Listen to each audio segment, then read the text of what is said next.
तर आता बघा, सुरुवातीला आपण त्या इकॉनॉमी बद्दलच बोलूया आणि मग बघूया बाकी जनरल वगैरे काय प्रकार आहे तो. तर आता 2024 पर्यंत असं म्हणायचं नाही, पण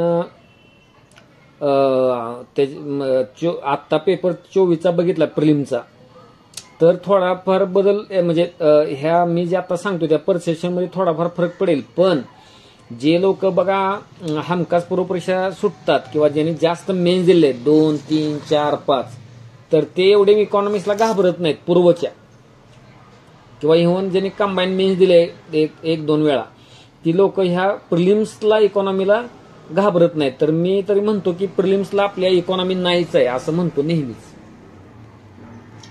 म्हणजे लक्षात घ्या असंच म्हणतो नेहमी. तर ती परंपरा 24ला पण कायम राहिलेली आहे. पण जसं 23ला जॉग्राफीनं जरा पकडायचा प्रयत्न केला होता, तसा इकॉनॉमीनं 24ला पकडायचा प्रयत्न केला का, म्हणजे असा वास येतो त्या प्रश्नांना.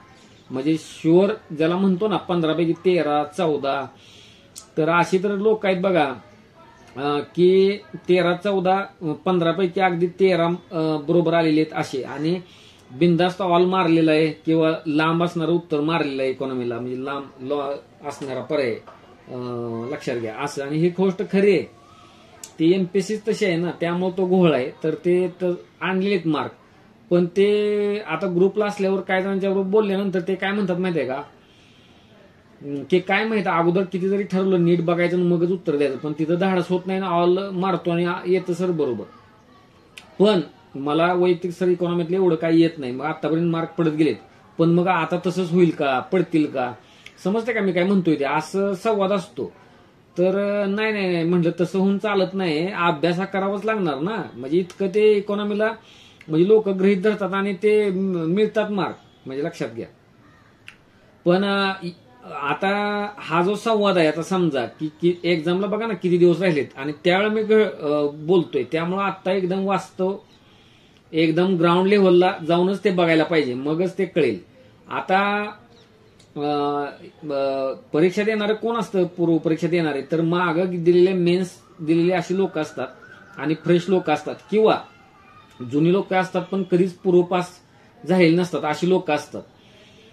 तर मेन्स दिल्यामुळं भले कंबाईन मेन्स किंवा राज्यसेवा मेन्स, तर त्यांना इकॉनॉमीचा एक ब्रॉड ज्याला म्हणतो पर्स्पेक्टिव्ह आलेला असतो, आणि त्या पार्श्वभूमीवर त्यांनी जर राज्यसेवेचा पेपर बघितला त्यातले प्रश्न, तर मग त्यांना तसं आकलन आलेलं असतं बघा बऱ्यापैकी. म्हणजे आकलनाची गरज आहे का, तर आहेच. तुम्हाला जर आउट ऑफ मार्क पाडायची असली तर तुलनेने हिस्ट्रीत आउट ऑफ घेणं, पॉलिटिक्स आउट ऑफ घेणं, त्याच्यात तुलनेत इकॉनॉमीला मार्क घेणं सोपं आहे. मी फक्त आता राज्यसेवा पूर्व परीक्षेचंच बोलतोय आणि इकॉनॉमिक्सच बोलतोय, हे तुम्ही पहिल्यांदा लक्षात घ्या. निव्वळ आता आज फक्त आणि फक्त तेवढंच बोलणार आहे, त्यामुळे ते त्यालाच लावून घ्यायचं, नाहीतर मी जनरल इकॉनॉमी असं काही बोलत नाही, लक्षात घ्या. त्यामुळं हे तुमचं सॉफ्ट टार्गेट, किंवा बघा आपण क्रिकेटच्या मैदानात जाऊया, माझ्या काय आवडीचं वगैरे नाही क्रिकेट, नाही तर म्हणण्यासारखं हे उदाहरण का देतात, मी असलं IPL बीपीएल काय भानगड नाही. पूर्वी ज्या वेळेला बघा त्याचा समजा 96चा वर्ल्ड कप किंवा त्यानंतरचा समजा वर्ल्ड कप, त्यानंतर 96 नंतर किंवा काय, ते एक छोटा एक बक्षीस म्हणूनच वडिलांनी पप्पाने घेऊन दिला होता रेडिओ, आणि ते हॉस्टेलला वगैरे ती मुलं मग आहे तर कॉमेंट्री ऐकायला किंवा ते तशी यायची, त्यातनं जरा ती आवड. पण त्यानंतर इंजिनिअरिंगला असताना बघा ते असतं ना CS विषय, कम्युनिकेशन स्किल, त्यात ते मी विषय तो घेतला होता. म्हणजे ते रॅगिंग आपलं ते मॅच फिक्सिंग आणि काय बोम ते, त्यामुळं तिथून पुढं क्रिकेट बिकेट सगळा विषय कट झालेला आहे. पण त्यावेळेला आपला बघण्याच्या नादातून ती उदाहरणं येतात बघा. तर ते काय आहे तुम्हाला सांगतो, आपल्याला पुढच्या संघातला जरा ज्याच्या बॉलिंगवर आपल्याला जास्त धावा काढू शकतो आपण, किंवा आता खो खो सुद्धा 10वीला खेळायचो किंवा काय, तर ते जे आपल्याकडे पळण्याची ज्यावेळी वेळ येते, म्हणजे आपण पळतो आणि ते आपल्याला पकडणार, तर त्यावेळेला जो खाली बसलेला आहे कुणाच्या पुढं आपण पळायचं नाहीये हे माहित असावं लागतं जरा, नाहीतर मग तो कसं तुम्हाला लगेच पकडणार, ही एक गोष्ट असते. किंवा 3 लोक आत येतात ना खो खोच्या ग्राउंडमध्ये, 3 लोक आहेत तुम्हाला माहित असेल, पण त्यातले पहिले 2 कुणाला आउट करायचं, तिसऱ्याला आउट करायला जायचं नाही. तो किती जर घाम फोडेल आपल्याला, पण त्याला सापडणार नाही, सराईत असतो. आणि ते पहिल्यांदाच 3 अशी तगडी देतात, त्यामुळे तिथंच तीनच लोक वेळ खातात सगळा. तर त्यातल्या आपण त्यातल्या सॉफ्ट आपण बघतो सापडेल कोण आपण, किंवा क्रिकेटच्या मैदानात पहिल्या काय ओव्हर खेळून काढा, परत काय जरा कचरा माल येऊ शकतो, तिथं फोडा, मग उचला, मग चौके छक्के टाका, असं. तसं ह्यातलं इकॉनॉमी आहे राज्यसेवा पूर्व परीक्षेतला. म्हणजे लक्षात घ्या असा विषय की ज्याला आपण फोडू शकतो, त्यातनं धावा काढू शकतो. म्हणजे हे पाहिजे भान कायमच. किंवा एक्झामच्या अगोदर ज्यावेळेला आपण रिव्हिजन करायला लागतो बघा, बऱ्यापैकी रिव्हिजन, त्यावेळेला हा वेळ कमी वेळ घेतो. आता नवीन लोकांना किंवा ज्याने असं इकॉनॉमीकडे त्या राज्यसेवेतल्या पूर्व परीक्षेतल्या बघितलेलं नाही, त्यांना आश्चर्य वाटू शकतं, मी असं कसं काय बोलायला लागले हे, की असं. तर तसं जर तुम्ही त्याकडे बघत नसाल, आणि मी हे अनुभवले का, तर एक मागच्या वर्षात किंवा आता त्या मंत्रालयात आहेत लिपिक समजा, तर त्यांना ते इकॉनॉमी अवघडच वाटायचं आणि त्या व्यक्तीला हिस्ट्री सोपं वाटायचं, एन्शियन मिडिएवल किंवा, आणि ती वस्तुस्थिती होती, लक्षात घ्या. तर मी त्यांना 1 महिनाभर सांगायचा असा प्रयत्न केला, म्हणजे अहो तसं नाही, ऍक्च्युली तुम्ही ते हिस्ट्रीकडे वेळ तेवढा देत जाऊ नका, ऑलरेडी त्यातलं तुम्हाला आकलं नाही, तुम्ही ते इकॉनॉमीकडे लक्ष द्या, ते सोपं एकदम. तरी ते साध्य झालं नाही, वेळच मिळत नव्हता त्या कामात. म्हणजे असून सुद्धा क्षमता क्लास 1ची किंवा काय, लक्षात घ्या. आता ते मंत्रालयीन लिपिक, लक्षात घ्या, ते लग्न पण सुद्धा झालं ना, आता ते लागलं सुराला, तर ते असं होतं. तर कॅपॅसिटी त्यांची चांगली होती. तर म्हणजे ते काय असेल कदाचित तुम्ही सुरुवात करताना म्हणा किंवा काय, म्हणून ज्या तुम्ही आता वेळ आहे तर बघा, मी आता सांगतोय त्या दृष्टिकोनाकडे, त्या कोणातून त्याकडे बघा. सगळ्यात जीएस मधला कमी वेळ खाणारा हा विषय असला पाहिजे आपला, करताना पण आणि रिव्हिजन करताना सुद्धा आणि एंडला सुद्धा, म्हणजे परीक्षेच्या अगोदर सुद्धा. आणि आता काही त्याचा तसा मेन्सला रिलेव्हन्स नाही आहे अजिबात, त्यामुळे जे लागणार आहे तेवढं करणं आणि बाजूला होणं, आणि मात्र चौकस नजर ठेवणं. एक होऊ शकतं बघा, 15 पैकी 1-2-3 प्रश्न असे टप लागू शकतात. त्या टपसाठी मग तुम्ही मग वायसीमी बघा किंवा बाकीच्या काही नोट्स बघा, पुस्तक बघा, असं वाटू शकतं. पण इनपुट आउटपुट रेशो बघायला पाहिजे, लक्षात घ्या. मी तुम्हाला सांगतो आता 24चा पेपर काय दाखवतो, 23चा पेपर. पण गोष्ट ही लक्षात ठेवा मात्र की जॉग्राफी, हिस्ट्री किंवा पॉलिटीच्या रांगेत हा विषय बसत नाही, त्या तुलनेनं त्याचं ग्रेड खाली आहे. म्हणजे लक्षात घ्या का, आणि अवघड असतं इकॉनॉमी, हिता इकॉनॉमीच नाही आहे. मग ठराविक पॉइंट आहेत, ठराविक टॉपिक आहेत, त्यामुळे त्याला कोर इकॉनॉमिक्स किंवा म्हणायला किंवा इंडियन इकॉनॉमी म्हणायला सुद्धा धाडच लागेल, म्हणजे नाही तेच. हा पहिला मुद्दा. तर मग ते आता तुम्हाला जुन्या, आता ह्यात अंमलबजावणी सुद्धा निम्मी लोक जुने आहेत समजा, मागच्या वेळेचे असतील किंवा काय 30-40% तरी, त्यांना बघा ते मी सुरुवातीला एक PDF देतो, किंवा तुम्हाला जे मी सांगितलं आहे की तुम्ही अनालिसिस करायचं आहे त्या पेपरचं. मग पहिलं काम ते की 13 ते 24, आता 13 ते 24 पेपरचं ते तुम्ही स्वतःच्या अक्षरात ते काय करायचं, अनालिसिस करायचं. म्हणजे लक्षात घ्या जे काय गोष्ट आहे ते आता इथं मी तुम्हाला दाखवतोच, तरी पण ते जे असतं ते तुम्हाला PDF देतोच सोडा. तर ते हे जे अनालिसिस आहे बघा, असं 13, 14, 15, 16, 17, 18, 19, 20, 21, 22 आणि 23 झाल्यानंतर तुम्ही 24 पुढचं करायचं. मग एका पेजवर 3-3 आणा किंवा काय काय असं करा. तर म्हणजे आता जे नवीन लोक आहेत त्यांनी लक्षात घ्या इथं कोण असेल ते, तर हे काय सगळे ए सिरीजचे पेपर वापरायचे. पहिली गोष्ट मी आता समजा तुम्हाला 23चं सांगतो काय आहे. 23ला 46 नंबरचा प्रश्न लँड रिफॉर्म्सवर होता. 47 नंबरचा प्रश्न अन्नपूर्णा योजनेवर होता, म्हणजे अन्न सुरक्षेवर, अन्नपूर्णा योजना. 48 नंबरचा प्रश्न ग्रोथवर होता, संतुलित वृद्धी दर, त्याचा उद्देश विचारला होता. 49 नंबरच्या प्रश्नात नागरीकरणाची डेफिनेशन विचारली, अर्बनायझेशनची. तर हे ए सिरीज मधले क्रमांक आहेत 46 ते 60. 22ला 21 ते 35 हे इकॉनॉमी प्रश्न होते. 21ला 36 ते 50, 20ला पण 36 ते 50, 19ला 86 ते 100, 18ला 21 ते 50 म्हणजे 35, जे काय असेल ते 35 समजा, तर 35. तर मी इथे एकदम कमी लिहिले ना, तुम्ही जरा जास्त लिहा. लँड रिफॉर्म मधलं काय आहे समजा, ते विधान असतात नेहमीची. अन्नपूर्णा योजनेचं काय विचारलं, नेमकं काय.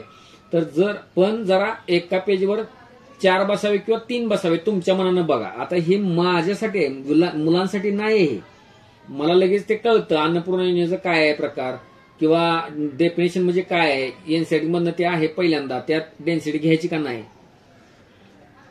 ही जी गोष्ट आहे ती मला कळते हो. तुम्हाला कळेल अशा भाषेत ते लिहा. समजतंय का तुम्हाला मी काय म्हणतोय ते? तर हे पूर्ण करा. गेल्या वर्षी ज्या लोकांनी केले ते पुढे कंटिन्यू करा असं नाही. तुम्ही नव्यानं सगळे 13 ते 23 लिहा. जुनं ते काय करा, जुने जाऊ द्या मरणा लागणे, असं आहे ती गोष्ट. ते आता टाकायचंच होतं, त्यात वेळ जाईल म्हणून मी टाकलं नाही त्या मुलांना, की आज आता पेपर झालाय, सोडून द्या विषय, पुढे लागा कामाला. तर ते तुम्ही अजिबातच डोक्यात न घेता पूर्ण ब्लँक पेजेस घेऊन ते 13 ते 23 पूर्ण करून टाका. पहिलं काम हे इकॉनॉमीला सुरुवात करताना. लक्षात आलं? आता त्यातनं तुम्ही काय करा माहितीये का, तुम्ही काय करा की लँड रिफॉर्मवर मग अगोदर कधी प्रश्न आलेला आहे बघत जायचं. माग कधी कधी त्याच पेपरला 2 प्रश्न येतात किंवा काय, तर लँड रिफॉर्मवर कुठं आलेलं आहे माग किंवा काय, इकडे माग जायचं. तर मी त्याचं बघा सेपरेट असं टॉपला पेज जोडलेलं होतं. हे बघा लँड रिफॉर्म्स 46 नंबरचा प्रश्न 23 ला विचारला गेलेला आहे.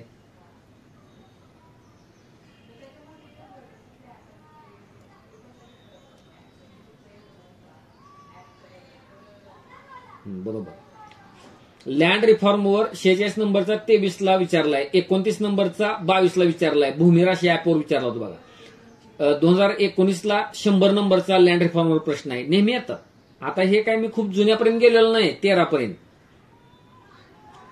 17 पासून पुढे मी लिहिलं असेल कदाचित, मला तर वाटतं 17 किंवा 18 पासूनच पुढे लिहिलंय बघा. 18 पासून तुम्ही जर 13 पासून लिहायला पाहिजे, हे 18 पासून आहे. म्हणजे हे जे पूर्वसुरी प्रश्न मी लिहिलेले आहेत. अन्न सुरक्षेवर 47 नंबरचा 23 ला, 47 नंबरचाच 20 ला अन्न सुरक्षा अभियानावर आहे. 25 नंबरचा ऍक्टवर आहे, अन्न सुरक्षा कायदा, त्याच्यावर 25 नंबरचा 18 साली. 24 ला पण प्रश्न आलाय अन्न सुरक्षेवर, अन्न सुरक्षेच्या डेफिनेशनवर आलाय 24 ला.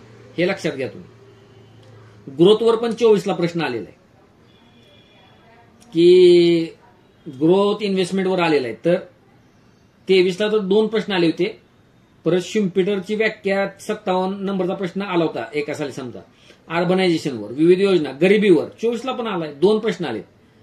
आता 24 वर तुम्ही जर बघायला गेलात तर 22 साली 23 नंबरचा प्रश्न टोटल पॉवर्टी गॅपवर आला होता. तर 24 नंबरला पण पॉवर्टी गॅप इंडेक्सवरच प्रश्न आलेला आहे. ते म्हणजे काय, पुन्हा 24 ला सापेक्ष गरिबी म्हणजे काय विचारलेलं आहे. तर सापेक्षवर मागे पण प्रश्न आलाय, निरपेक्ष सापेक्षवर. आता इथं प्लॅनिंग आहे बघा, प्लॅनिंग, नियोजन. 23 ला 2 प्रश्न, 21 ला 1 प्रश्न, 19 ला 2 प्रश्न, 18 ला 2 प्रश्न, 24 ला पण 2 प्रश्न आले. 7व्या योजनेवर आणि 12व्या योजनेवर आला. हे तर 12व्या योजनेवर पण आला होता बघा, उद्देश विचारले होते, 35 नंबरचा प्रश्न. आणि आता 24 साली 7व्या योजनेवर आणि 12व्या योजनेवर प्रश्न विचारलेला आहे. ते काय बघूया आपण. इन्क्लुजन, वुमन, भाववाढ, निर्देशांक. आता इथं PQL आहे, फिजिकल क्वालिटी लाईफ इंडेक्स किंवा ह्युमन डेव्हलपमेंट इंडेक्सवर प्रश्न आलाय. ह्युमन कॅपिटल इंडेक्सवर प्रश्न आलाय. मग ह्युमन डेव्हलपमेंट हा महत्वाचा विषय आहे बघा. निर्देशांक म्हणून आपण इथं घेतले, पण ह्युमन डेव्हलपमेंटवर प्रश्न आलेला आहे, पण वेगळा प्रश्न आलेला आहे. पॉप्युलेशनवर पण आता 2 प्रश्न मला वाटतं आलेले आहेत आत्ता. म्हणजे मला वाटतं हिगिन्सचा प्रश्न जो पॉप्युलेशन ग्रोथवर प्रश्न एक आलेला आहे, प्रश्न एक आलेला आहे. शाश्वत विकास, MDG, SDG, voluntary sector, NITI Aayog, GDP, संकीर्ण, गॅट, बाल, तुमचं WPI. आता बालचं तसं महिलावर प्रश्न आलेला आहे, म्हणजे लक्षात घ्या, महिलावर प्रश्न आलाय. तर आता तुम्हाला एक सांगतो बरं का, की हे असे टॉपिक, मग काय केलेलं आहे हे टॉपिक, हे जे कंबाईनची लोक आता मेंटरशिप घेतात, PSI झालेली किंवा काय, सगळे लोकांचं तुम्ही जेवढ्या कोरला जाऊन मायक्रो अनालिसिस कराल, कसं असतं माहिती आहे का. आता तुम्ही म्हणता की मी चांगलंच करणार, व्यवस्थितच करणार, फिटच करणार. पहिल्यांदा अगोदर एकदम त्याच्यात असं प्रायोरिटाईज करायचं, एकदम जिबेवर काय पाहिजे हे सगळं आता मी सांगितलं, जिबेवर पाहिजे. लँड रिफॉर्मवर आतापर्यंत काय काय प्रश्न आले आणि माझ्याकडे काय मटेरियल आहे. इन्क्लुजनवर आतापर्यंत काय प्रश्न आले आणि माझ्याकडे काय मटेरियल आहे. प्लॅनिंग मस्त नियोजनाचा घटक आहे पंचवार्षिक योजनांवर. मग पंचवार्षिक योजना आणि राज्यसेवा पूर्व परीक्षा नेमकं काय विचारलं जातंय, अन्य परीक्षांना काय विचारलं जातंय, हे जर बसून स्वतः कोणी सांगतंय म्हणून नाही, अनालिसिस करायला पाहिजे.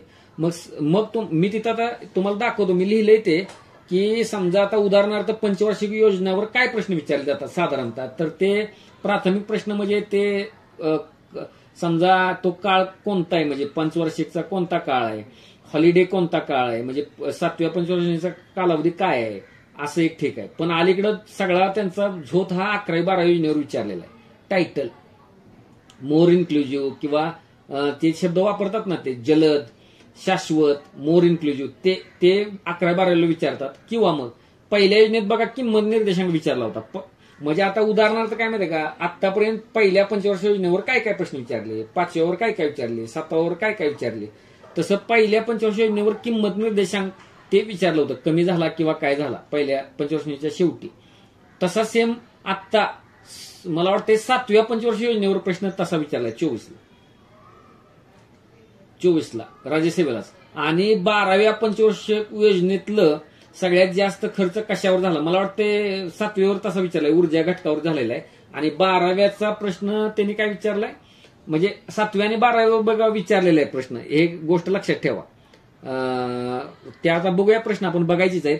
म्हणजे टॉप कसं ते ज्याला डिसेक्शन म्हणू किंवा तुम्ही त्याला वेगळं काहीतरी नाव द्या, पण अगदी ठरवलेलेच टॉपिक येतात. नाहीतर मग इकॉनॉमी काय काय काय काय वाचू बाबा, काय तुम्हाला नंतर काय वाचायचं ते वाचा ना, पण जिभेवर जी गोष्ट ठेवायची ती अशी ठेवली पाहिजे बघा. आणि मी त्यावेळेला टेलिग्रामवर ते सगळं तुम्हाला सांगतो, म्हणजे अगदी एकच मिनिट, ते पण बघा मी दिलं होतं, त्याच्याच आधारे लक्षात घ्या, बघू आपण.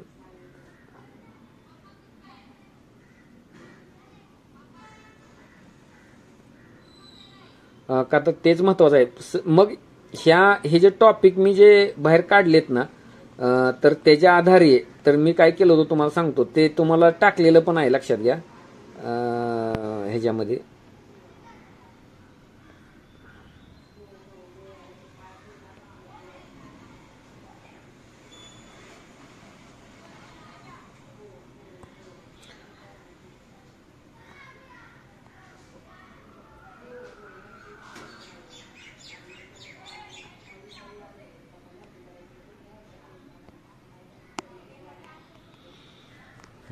म्हणजे त्या जाऊ पटपटच तुम्हाला ते परत पीडीएफ काय उपलब्ध पण आहे तिथं. आणि लक्षात घ्या चॅनलवर सुद्धा, पण आपल्या ग्रुपवर पण टाकीन आता. म्हणजे ह्याच्या पलीकडे आत्ता सुद्धा जाण्याची काही गरज नाही, पण त्यात काय बदल करायचा आहे पंचसाठी कसली पण रिस्क नाही घ्यायची. आणि वेळ आहे, म्हणजे वेळ आहे म्हणून काय करायचं मी तुम्हाला फक्त सांगतो.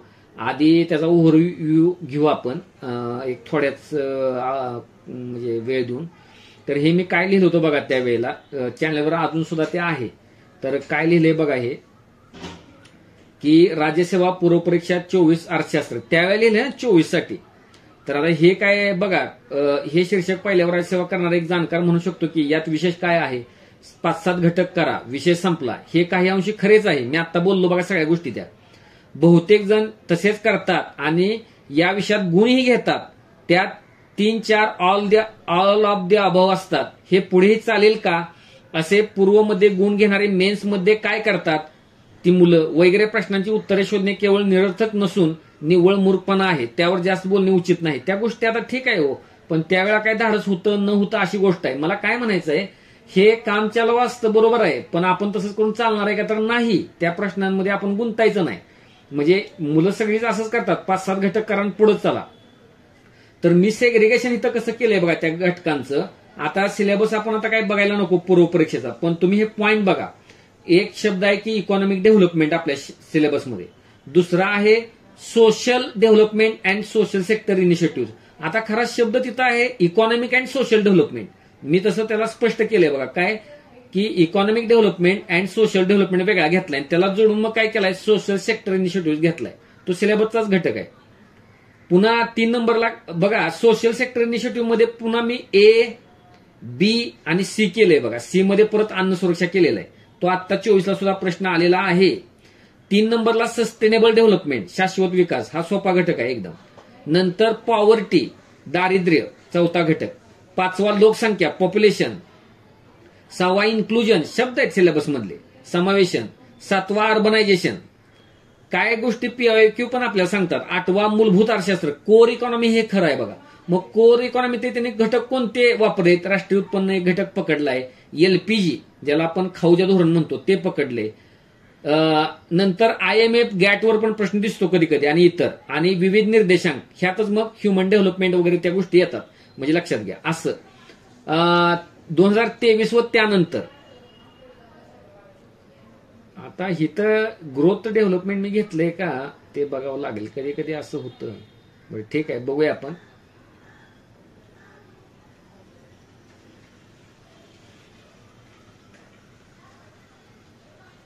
हा आहे ना, हेच की इकॉनॉमिक डेव्हलपमेंट पहिलाच तो मुद्दा. हा तर आता बघा काय करायचंय. इकॉनॉमिक डेव्हलपमेंट आर्थिक वाढ आणि विकास या अर्थव्यवस्थेचा मूलभूत घटक आहे, बरोबर आहे. लक्षात घ्या, इकॉनॉमिक ग्रोथ अँड डेव्हलपमेंट हा तो शब्द 11वी किंवा 12वी बालभरतीमध्ये एक प्रकरण याला वाहिलेले आहे. म्हणजे त्यावेळी मी लिहिताना असं लिहिलं होतं, ते 11वीत असेल किंवा 12वीत असेल. आणि तुम्हाला सांगतो आपल्याला 11वी आणि 12वीची इकॉनॉमीची स्टेट बोर्ड कंपल्सरी आहे. सतत वाचायची, सिलेबस बघायचा नाही, काय नाही, ते सगळं टोटली वाचून काढायचं, काहीच ठेवायचं नाही. तुमच्याकडे जुनं असलं तर असू द्या, नवीन असलं तरी नवीन तर पाहिजेच, पण जुनं असेल तरी पण ते पाहिजेच. आणि एकदमच जे सिलेबसला लागू नाही ते फक्त स्किप केलं तर चालतंय, पण अदरवाईज अधूनमधून वाच. ह्या जे आता टार्गेट आपण देणार आहे ना, त्या दरम्यानच्या काळात ते एक एक वाचूनच काढा. मी त्याचा उल्लेख करायचा प्रयत्न करतो, तरी ते हवेच आहे. परंतु 22 नंतर आता थोडे अधिक जायला हवे. 22 नंतरच बघा, 23ला आणि 24ला इकॉनॉमिस्ट काय म्हणतात हे तपासायला हवे. म्हणजे इकॉनॉमिस्टवरच अजून 2-3 प्रश्न गुन्नर मिर्दल, हिगिन्स 24ला पण विचारले. 23लाच त्यांनी दिशा दिली होती. संतुलित व दराचे 2 प्रश्न तेच सुचवतात आणि 24ला तीच कंटिन्यू झालेलं आहे. बघा हे वाक्य तुम्हाला मी दाखवतो आता 24च्या प्रश्नात. लिहिले कशासाठी हे 24च्या प्रीला लिहिलेलं आहे, लक्षात घ्या तुम्ही जरा 24च्या प्रीला. आणि ते तिथं तुम्हाला प्रतिबिंबित पण झालेलं दिसतं पेपरमध्ये. हिगिन्स विचारलेला आहे, गुन्नर मिर्दल विचारलेला आहे आणि अजून एक थिंकर विचारलेला आहे. लक्षात घ्या 3 प्रश्न त्याच्यावर दिसतात. म्हणजे आता कशाला, म्हणजे तुम्हाला दाखवायलाच पाहिजे तसं. हा सूर्य आणि हा जयद्रथ. म्हणजे आता उदाहरणार्थ बघा,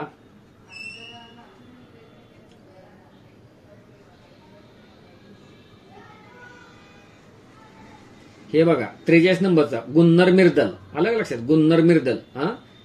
परत ही काय आपला बेसिक प्रश्न आहे, लक्षात घ्या. हिगिन्स, कार्लाइल आणि रस्किन अर्थशास्त्र हे कुबारेच्या, म्हणजे 3 प्रश्न कार्लाइल व रस्किन, गुन्नर मिर्दल आणि हिगिन्स. आलं का लक्षात मी काय म्हणतोय ते. हे परीक्षेच्या अगोदर लिहिलेलं होतं की इकॉनॉमिस्ट काय म्हणतात ते तपासायला पाहिजे, काय काय गोष्टी. आणि विशेषतः इकॉनॉमिक डेव्हलपमेंटमध्ये तर ते बघायलाच पाहिजे. म्हणजे आणि डेव्हलपमेंटवरच ते आलेलं आहे बघा प्रश्न एक. तर मात्र डेप्थ मर्यादित होती पूर्वी, आता ती जास्त आहे असे नसून थोडा जास्तीचा सोर्स यासाठी तपासायला हवा. YCMOU मधील हा भाग एखाद्या विद्यापीठीय स्तरावरील पुस्तकाची त्या प्रकरणाची PDF असं काय बघायला पाहिजे. तर ती ग्रुपवर दिलं जाईल बघा. फार वेळ जाणार नाही, पण एकदाचे भक्कम होऊन जाईल. 2023ला संतुलित वृद्धी दरच त्यांनी 2 प्रश्नात विचारला. त्यांची प्राथमिकता यातून प्रतीत होते, म्हणजे त्यांनी प्रायोरिटी दिलेली आहे. याला सामाजिक समानतेचाही अँगल आहे. म्हणजे कसं असते ग्रोथ, म्हणजे आता सामाजिक समानतेवर पण एक प्रश्न आहे बघा, विषमतेवर प्रश्न आहे, तर आर्थिक विषमतेवर प्रश्न आहे. म्हणजे ह्याला सामाजिक समानता प्रस्थापित करायचा असेल तर लक्षात घ्या, आपण इकॉनॉमिक ग्रोथ कडं इकॉनॉमिक डेव्हलपमेंटकडे जायला पाहिजे. इकॉनॉमिक ग्रोथ आणि इकॉनॉमिक डेव्हलपमेंट ह्या 2 वेगळ्या गोष्टी आहेत. इकॉनॉमिक ग्रोथ म्हणजे डायरेक्टली जीडीपीत होणारी वाढ असते आणि इकॉनॉमिक डेव्हलपमेंटमध्ये लक्षात घ्या की त्याची फर्स्ट स्टेप जर इकॉनॉमिक ग्रोथ असली तरी सुद्धा नंतर तुम्ही समाजातले जे महिला आहे, बालक आहे, युवा आहे, कामगार आहे, कर्मचारी आहेत, डिप्रायव्ड सेक्शन आहे, त्या सगळ्यांना त्या इकॉनॉमिक ग्रोथची फळं चाखायला मिळणं, त्याला इकॉनॉमिक डेव्हलपमेंट म्हणायचं. म्हणजे शिक्षणाची सुविधा, आरोग्याची सुविधा, लक्षात घ्या. तर त्यामुळे त्याला सामाजिक समानतेचा पण अँगल आहे. हे प्रश्न येतात. म्हणजे संतुलित वृद्धी दर म्हणजे काय, सगळ्या इकॉनॉमीच्या सेक्टर्समध्ये वृद्धी, केवळ एकाच सेक्टरमध्ये वृद्धी आणि दुसऱ्यात खाली असं नाही. हे गोष्ट लक्षात घ्या. सर्व क्षेत्रात अर्थव्यवस्थेतल्या संतुलित वृद्धी व्हायला पाहिजे. म्हणजे लक्षात घ्या असं. ते इकॉनॉमिक डेव्हलपमेंटचा एक चॅप्टर YCME मध्ये आहे, बालभारतीमध्ये एक आहे, स्टेट बोर्डमध्ये.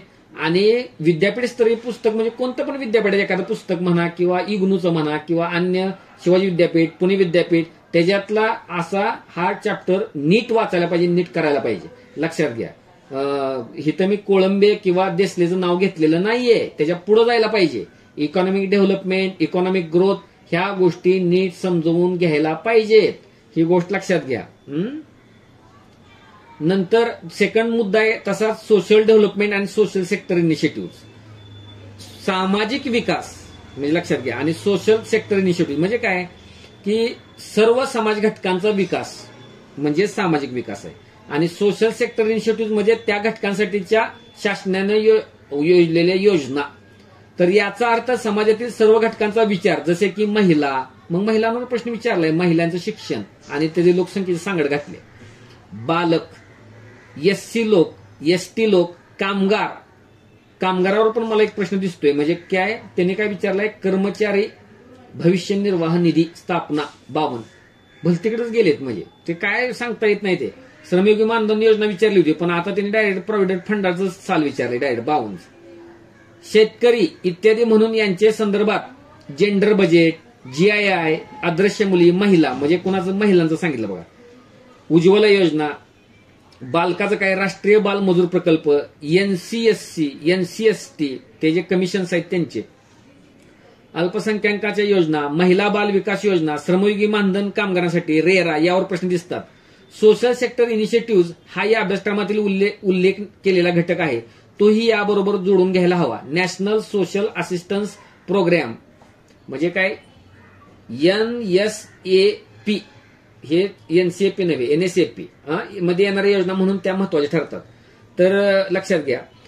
म्हणजे आता ह्यात सुद्धा पुढे जाऊन म्हणजे लक्षात घ्या, म्हणजे काय तुमच्या इंदिरा गांधी ओल्ड नॅशनल म्हणजे ते वृद्धापकाळ योजना आहे पेन्शनची, किंवा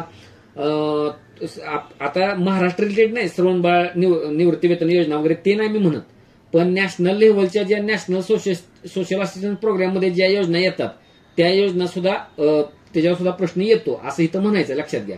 म्हणजे तुम्हाला बालकांसंबंधित योजना, महिलांसंबंधित योजना, SC, ST, कामगार, शेतकरी ह्या संदर्भातल्या योजना त्या तुम्हाला करायला पाहिजेत. म्हणजे लक्षात घ्या असं इथं म्हणायचं आहे. इव्हन शेतकरी सुद्धा, विमा योजना सुद्धा, म्हणजे तर त्यावर प्रश्न येणार. मग आता महिलांवर किंवा बालिकेवर प्रश्न आला होता ना की बेटी बचाओ, बेटी पढाओ, बेटी बचाओ, म्हणजे त्याच्यावर कधी सुरू झाली योजना तो विचारला प्रश्न 22 जानेवारी 2015ला. म्हणजे 24ला प्रश्न आलेला आहे. म्हणजे ते प्रश्न कुठून येतात, महिला आहे, बालिका आहे, SC, ST, कामगार, शेतकरी. प्रॉव्हिडंट फंडाचा प्रश्न कामगार रिलेटेड आहे, तो महिला किंवा बालिका विषयी प्रश्न तो अदृश्य मुली इथं आलायच की, विचारलायच की. म्हणजे लक्षात घ्या, जे काही गोष्ट आहे ते विचारतायत प्रश्न, लक्षात घ्या. त्यातच लँड रिफॉर्मवर पण प्रश्न विचारतायत, तो सामाजिक सुधारणेत घ्यायला पाहिजे. 23 परीक्षेत पण यावेळी प्रश्नाचे उत्तर उड्यापैकी सर्व बरोबर असेच होते, मात्र यावर थोडक्यात नोट बनवून फिक्स. आता मी तुम्हाला नेहमी ते पेज देतो बघा, ते दत्त सुंदरम मधलं पेज आहे आणि त्या पेजच्या रिलेटेड ते विषय मिटवून जातो लँड रिफॉर्मचा. आत खोलात जायची सुद्धा गरज नाही अजिबातच. त्यामुळे ह्याच्यावर काही न बोललेलं जास्त बरं. ते पेज एक आहे, ते केलं की संपतोय प्रश्न. पण तरी पण मुलांनी ऑल ऑफ द अबोव त्यात निवडलेलं नव्हतं, भलतंच त्यातनं एक पर्याय बाजूला काढला, बसला फटका. मग आता अन्न सुरक्षा, पुन्हा आता प्रश्न आहे, अन्न सुरक्षा म्हणजे काय असाच प्रश्न आहे डायरेक्ट. आणि त्यात सुद्धा चकवा दिला आयोगानं जरा. पूर्वी यात राष्ट्रीय अन्न सुरक्षा अभियान, अन्न सुरक्षेचा जो कायदा आहे फूड सिक्युरिटी ऍक्ट, यावर प्रश्न असायचा. 23ला पुढचे पाऊल दिसले म्हणजे अन्नपूर्णा योजना विचारली, पण हा प्रश्न रिपीट होता, मागे राजसेवा मुख्याला आलेला होता. हे योगायोग नसतात, यात कंटिन्युटी दिसते. म्हणजे अगोदर हे मग आता तसंच केलं. अर्बनायझेशनवर आधी वेगवेगळं विचारलं एका PDF मधनं वर्ल्ड बँकेच्या, आणि डायरेक्ट 23ला अर्बनायझेशन डेफिनेशन विचारली. तसंच इथं पण केलं. म्हणजे पुढं पळायचं, मागे डायरेक्ट बॅक टू बेसिक. म्हणजे असंच अन्न सुरक्षा केलं आणि व्याख्याच विचारली डायरेक्ट, सांगा म्हणून काय. म्हणजे लक्षात आलं का. आणि तिथंच गडबडतं. मग सार्वजनिक वितरण प्रणाली नीट करून त्यातील 1-2 योजना आहेत त्याही पाहायला हव्यात सांगितलं होतं अन्न सुरक्षेवर. तर त्याने अन्न सुरक्षा म्हणजेच काय विचारलं. म्हणजे आपण बघा प्रिडिक्ट करतोय बरोबर, आपण अनालिसिस बरोबर केलेलं आहे, पण अहो कसं असतंय, आता शिक्षक म्हणून आम्हाला पण काहीतरी मर्यादा असतात, सगळं बघायचं असतंय, हा ग्रुप तो ग्रुप ते क्लास ते काय, तर अशी घोळ असतो. तर विद्यार्थी तुम्ही सजग असलं पाहिजे. तुम्हाला इथंपर्यंत आणून ठेवलेलं आहे बघा तोंडापर्यंत, तर तुम्ही ह्याचं छडा पाडायला पाहिजे एकदम, सोडायचं नाही. इथं आलेलं आहे म्हणलं मग अन्न सुरक्षेतलं बेसिकच बघू, एखादा एनसीआरटीचा चॅप्टर बघू, काय करू. बेसिक जर आणि चांगलं जर सकस खाल्लं एनसीआरटी, इग्नो वगैरे काय, तर धोका मिळायची शक्यता कमी असते. आणि कसं असते बघा, आम्हाला सोम्या, गोम्या, ओम्या, उमा, कुमा, कोण सगळ्यांना घेऊन जायचं असतं. म्हणजे लक्षात घ्या, म्हणजे जी मुलं लेक्चर करत नाहीत त्यांना सुद्धा घेऊन जायचं असतं. लक्षात घ्या, सगळ्यांचा विचार करून बोलावं लागतं. शार्प लोक, योग्य ते घेणारे लोक, लक्षात घ्या, त्यांच्यापर्यंत अगदी तोंडाशी आणून असं मी ठेवलेलं असतं बघा, ऑफलाईन बॅचला सुद्धा. पण ते सवय लागते, मग एकदमच माझ्यावर परावलंबित होतो. म्हणजे सरांनी सांगितलं एवढंच करा सुटा बाजूला, पण स्वतः बाबा एखादी पीडीएफ काढावी. तरी काय काय ग्रुपला मी पीडीएफ टाकत असतो स्वतः. पण एवढा अन्न सुरक्षा ह्याच्या मागचे प्रश्न काय, पुढचे प्रश्न काय, त्यांना सरांना हे सुचलं. पण आता आपल्याला पुढे काय सुचतंय हे बघणं तुमचं काम आहे, लक्षात घ्या. का तर अतिशय चौकस, अतिशय दर्जेदार पिढी बघा पुढे पुढे यायला लागलेली आहे. त्यामुळे आपण त्याच्या मागं पुढे जाऊन बघायला पाहिजे. एवढं आणून दिलं आणखीन पुढे काय मग, म्हणजे लक्षात घ्या, सहज मी सांगतो, लक्षात घ्या. तर ते बघा काय प्रकार येतो. सस्टेनेबल डेव्हलपमेंट पण एकदम साधा विषय आहे. एनसीईआरटी मध्ये पण एक चॅप्टर आहे, भरपूर ठिकाणी हा विषय येतो. त्याचं मटेरियल सुद्धा आता मी दिन सोडा ग्रुपवर. पण लक्षात घ्या की चांगलं सकस कुठलं आलं, शाश्वत विकासाचं वाचायला सोडायचं नाही. शाश्वत विकास, त्याची व्याख्यानिक, म्हणजे भावी पिढ्यांचा विचार करून आज रोजी केलेलं कन्झम्पशन नॅचरल रिसोर्सेसचं म्हणजे शाश्वत विकास. तिचे आंतरराष्ट्रीय मूळ हे कुठनं कल्पना, बुटलँड कमिशन, अवर कॉमन फ्युचर. लक्षात घ्या, प्रश्न आलेले मी सांगतो जुने.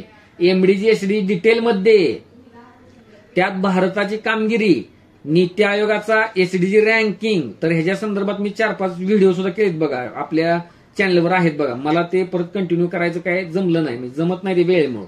म्हणजे लक्षात घ्या, व्हिडिओ बनवून त्याच्यामुळे ते तिथं सुद्धा मी सांगितलं हे प्रश्न नेमके विचारतायत कुठनं, भारताची कामगिरी वगैरे काय.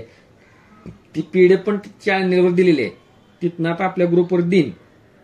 परत म्हणजे एनएपीसीसी, म्हणजे लक्षात घ्या, ते जे 8 त्याचे जे आहेत ते पण पीडीएफ मी देतो. आणि त्यातील मिशन्स जसे की सोलार मिशन, त्याच्यावर प्रश्न होता. एनसीईआरटी मध्ये हा टॉपिक शोधला तर त्याचा एक चॅप्टर मिळतो. आवश्यक आहे मात्र पुरेसा नाही तो.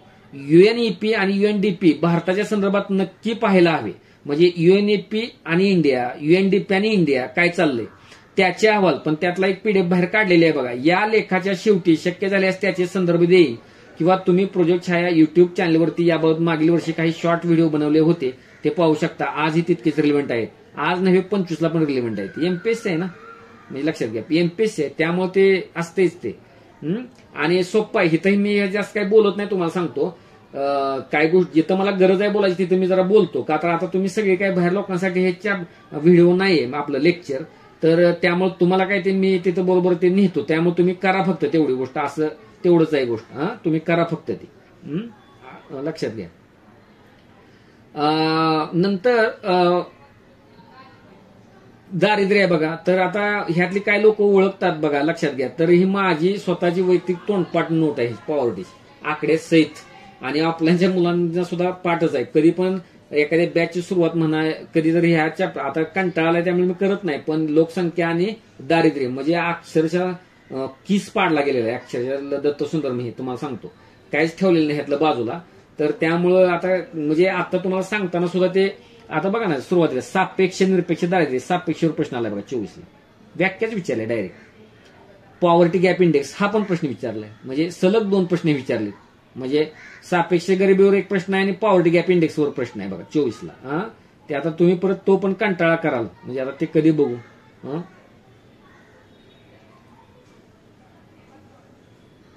अन्न सुरक्षेवर प्रश्न दिसतोय बघा, हे बघा poverty gap index. Poverty gap index आणि 46 नंबरचा सापेक्ष दारिद्र्य सिलेबस पॉईंट आला लक्षात. हे 24चं पेपर आहेत, म्हणजे लक्षात घ्या जी काय गोष्ट आहे ती. म्हणजे आता काय म्हणजे आता लक्षात घ्या, तुमचं आला असेल बरोबर म्हणा ज्याने दिले एक्झाम. परत स्क्वेअर्ड पीजीआय, एमपीआय अशा काही संकल्पना आणि संकल्पनेवर प्रश्न आहेत दोन्ही पण. दारिद्र्य मोजमापाच्या समित्या, पीडीओचा दांडेकर, लकडावाला, तेंडुलकर, अलीकडे रंगराजन, नीती आयोग, टास्क फोर्स हे त्यात महत्वाचे. यांचे साल, निकष आणि मोजमाप या पलीकडे प्रश्न गेले नाहीत आणि जाण्यास तितका वाव नाही आणि गेलेलाच नाही 24ला पण. 24 साठी ही पीडीएफ लिहिली होती. या सर्व बाबी जिभेवर असाव्यात, फार तर पुन्हा बेसिकलाच येतील, म्हणजे व्याख्या आणि आलेच की बेसिकला. मात्र आयोगाने कोणत्याही परीक्षेत यावर प्रश्न विचारलेला हातून सुटता कामा नये, पीवायक्यू. मग गरिबीचे दुष्टचक्र सांगणारा म्हणजे तो रँगनर नर्स परीक्षेतला जो प्रश्न आहे तो तुम्हाला धक्का वाटणार नाही. म्हणजे पीवायक्यू संकल्पनात्मक समजून घेणे केव्हाही चांगले असेल. आता काय बोलायचं यावर? लोकसंख्येचं पण तसंच आहे बघा. आता त्यांनी विचारलं एक लोकसंख्येचा ट्रिकी प्रश्न आहे, हाही तसा सोपा भाग, आणि पण मी त्या नेहमी लेक्चरला पण सांगतो बरं का. आता मी सांगतो, मात्र अलीकडे आयोगाने ट्विस्ट आणले आहेत आणि आणलाच 24ला पण. हे दुर्लक्षण चालणार नाही. स्टॅटिक मध्ये काही मूलभूत व्याख्या जसं की total fertility rate, sex ratio, demographic dividend हे करा. राष्ट्रीय धोरणे 76 आणि 2000 ते करावं लागते. 11ची आकडेवारी करावी लागते. त्या संदर्भातले सर्व पीवायक्यू हे घटक परंपरागत आहेत. अलीकडे प्रश्नात 2 वाक्य देतात, ती कस पाहणारे असू शकतात. असे प्रश्न सतत डोळ्यासमोर ठेवून आपले त्याविषयी आकलन तयार करावे. तर तुम्हाला सांगतो, लोकसंख्येचा सापळा जो आहे ना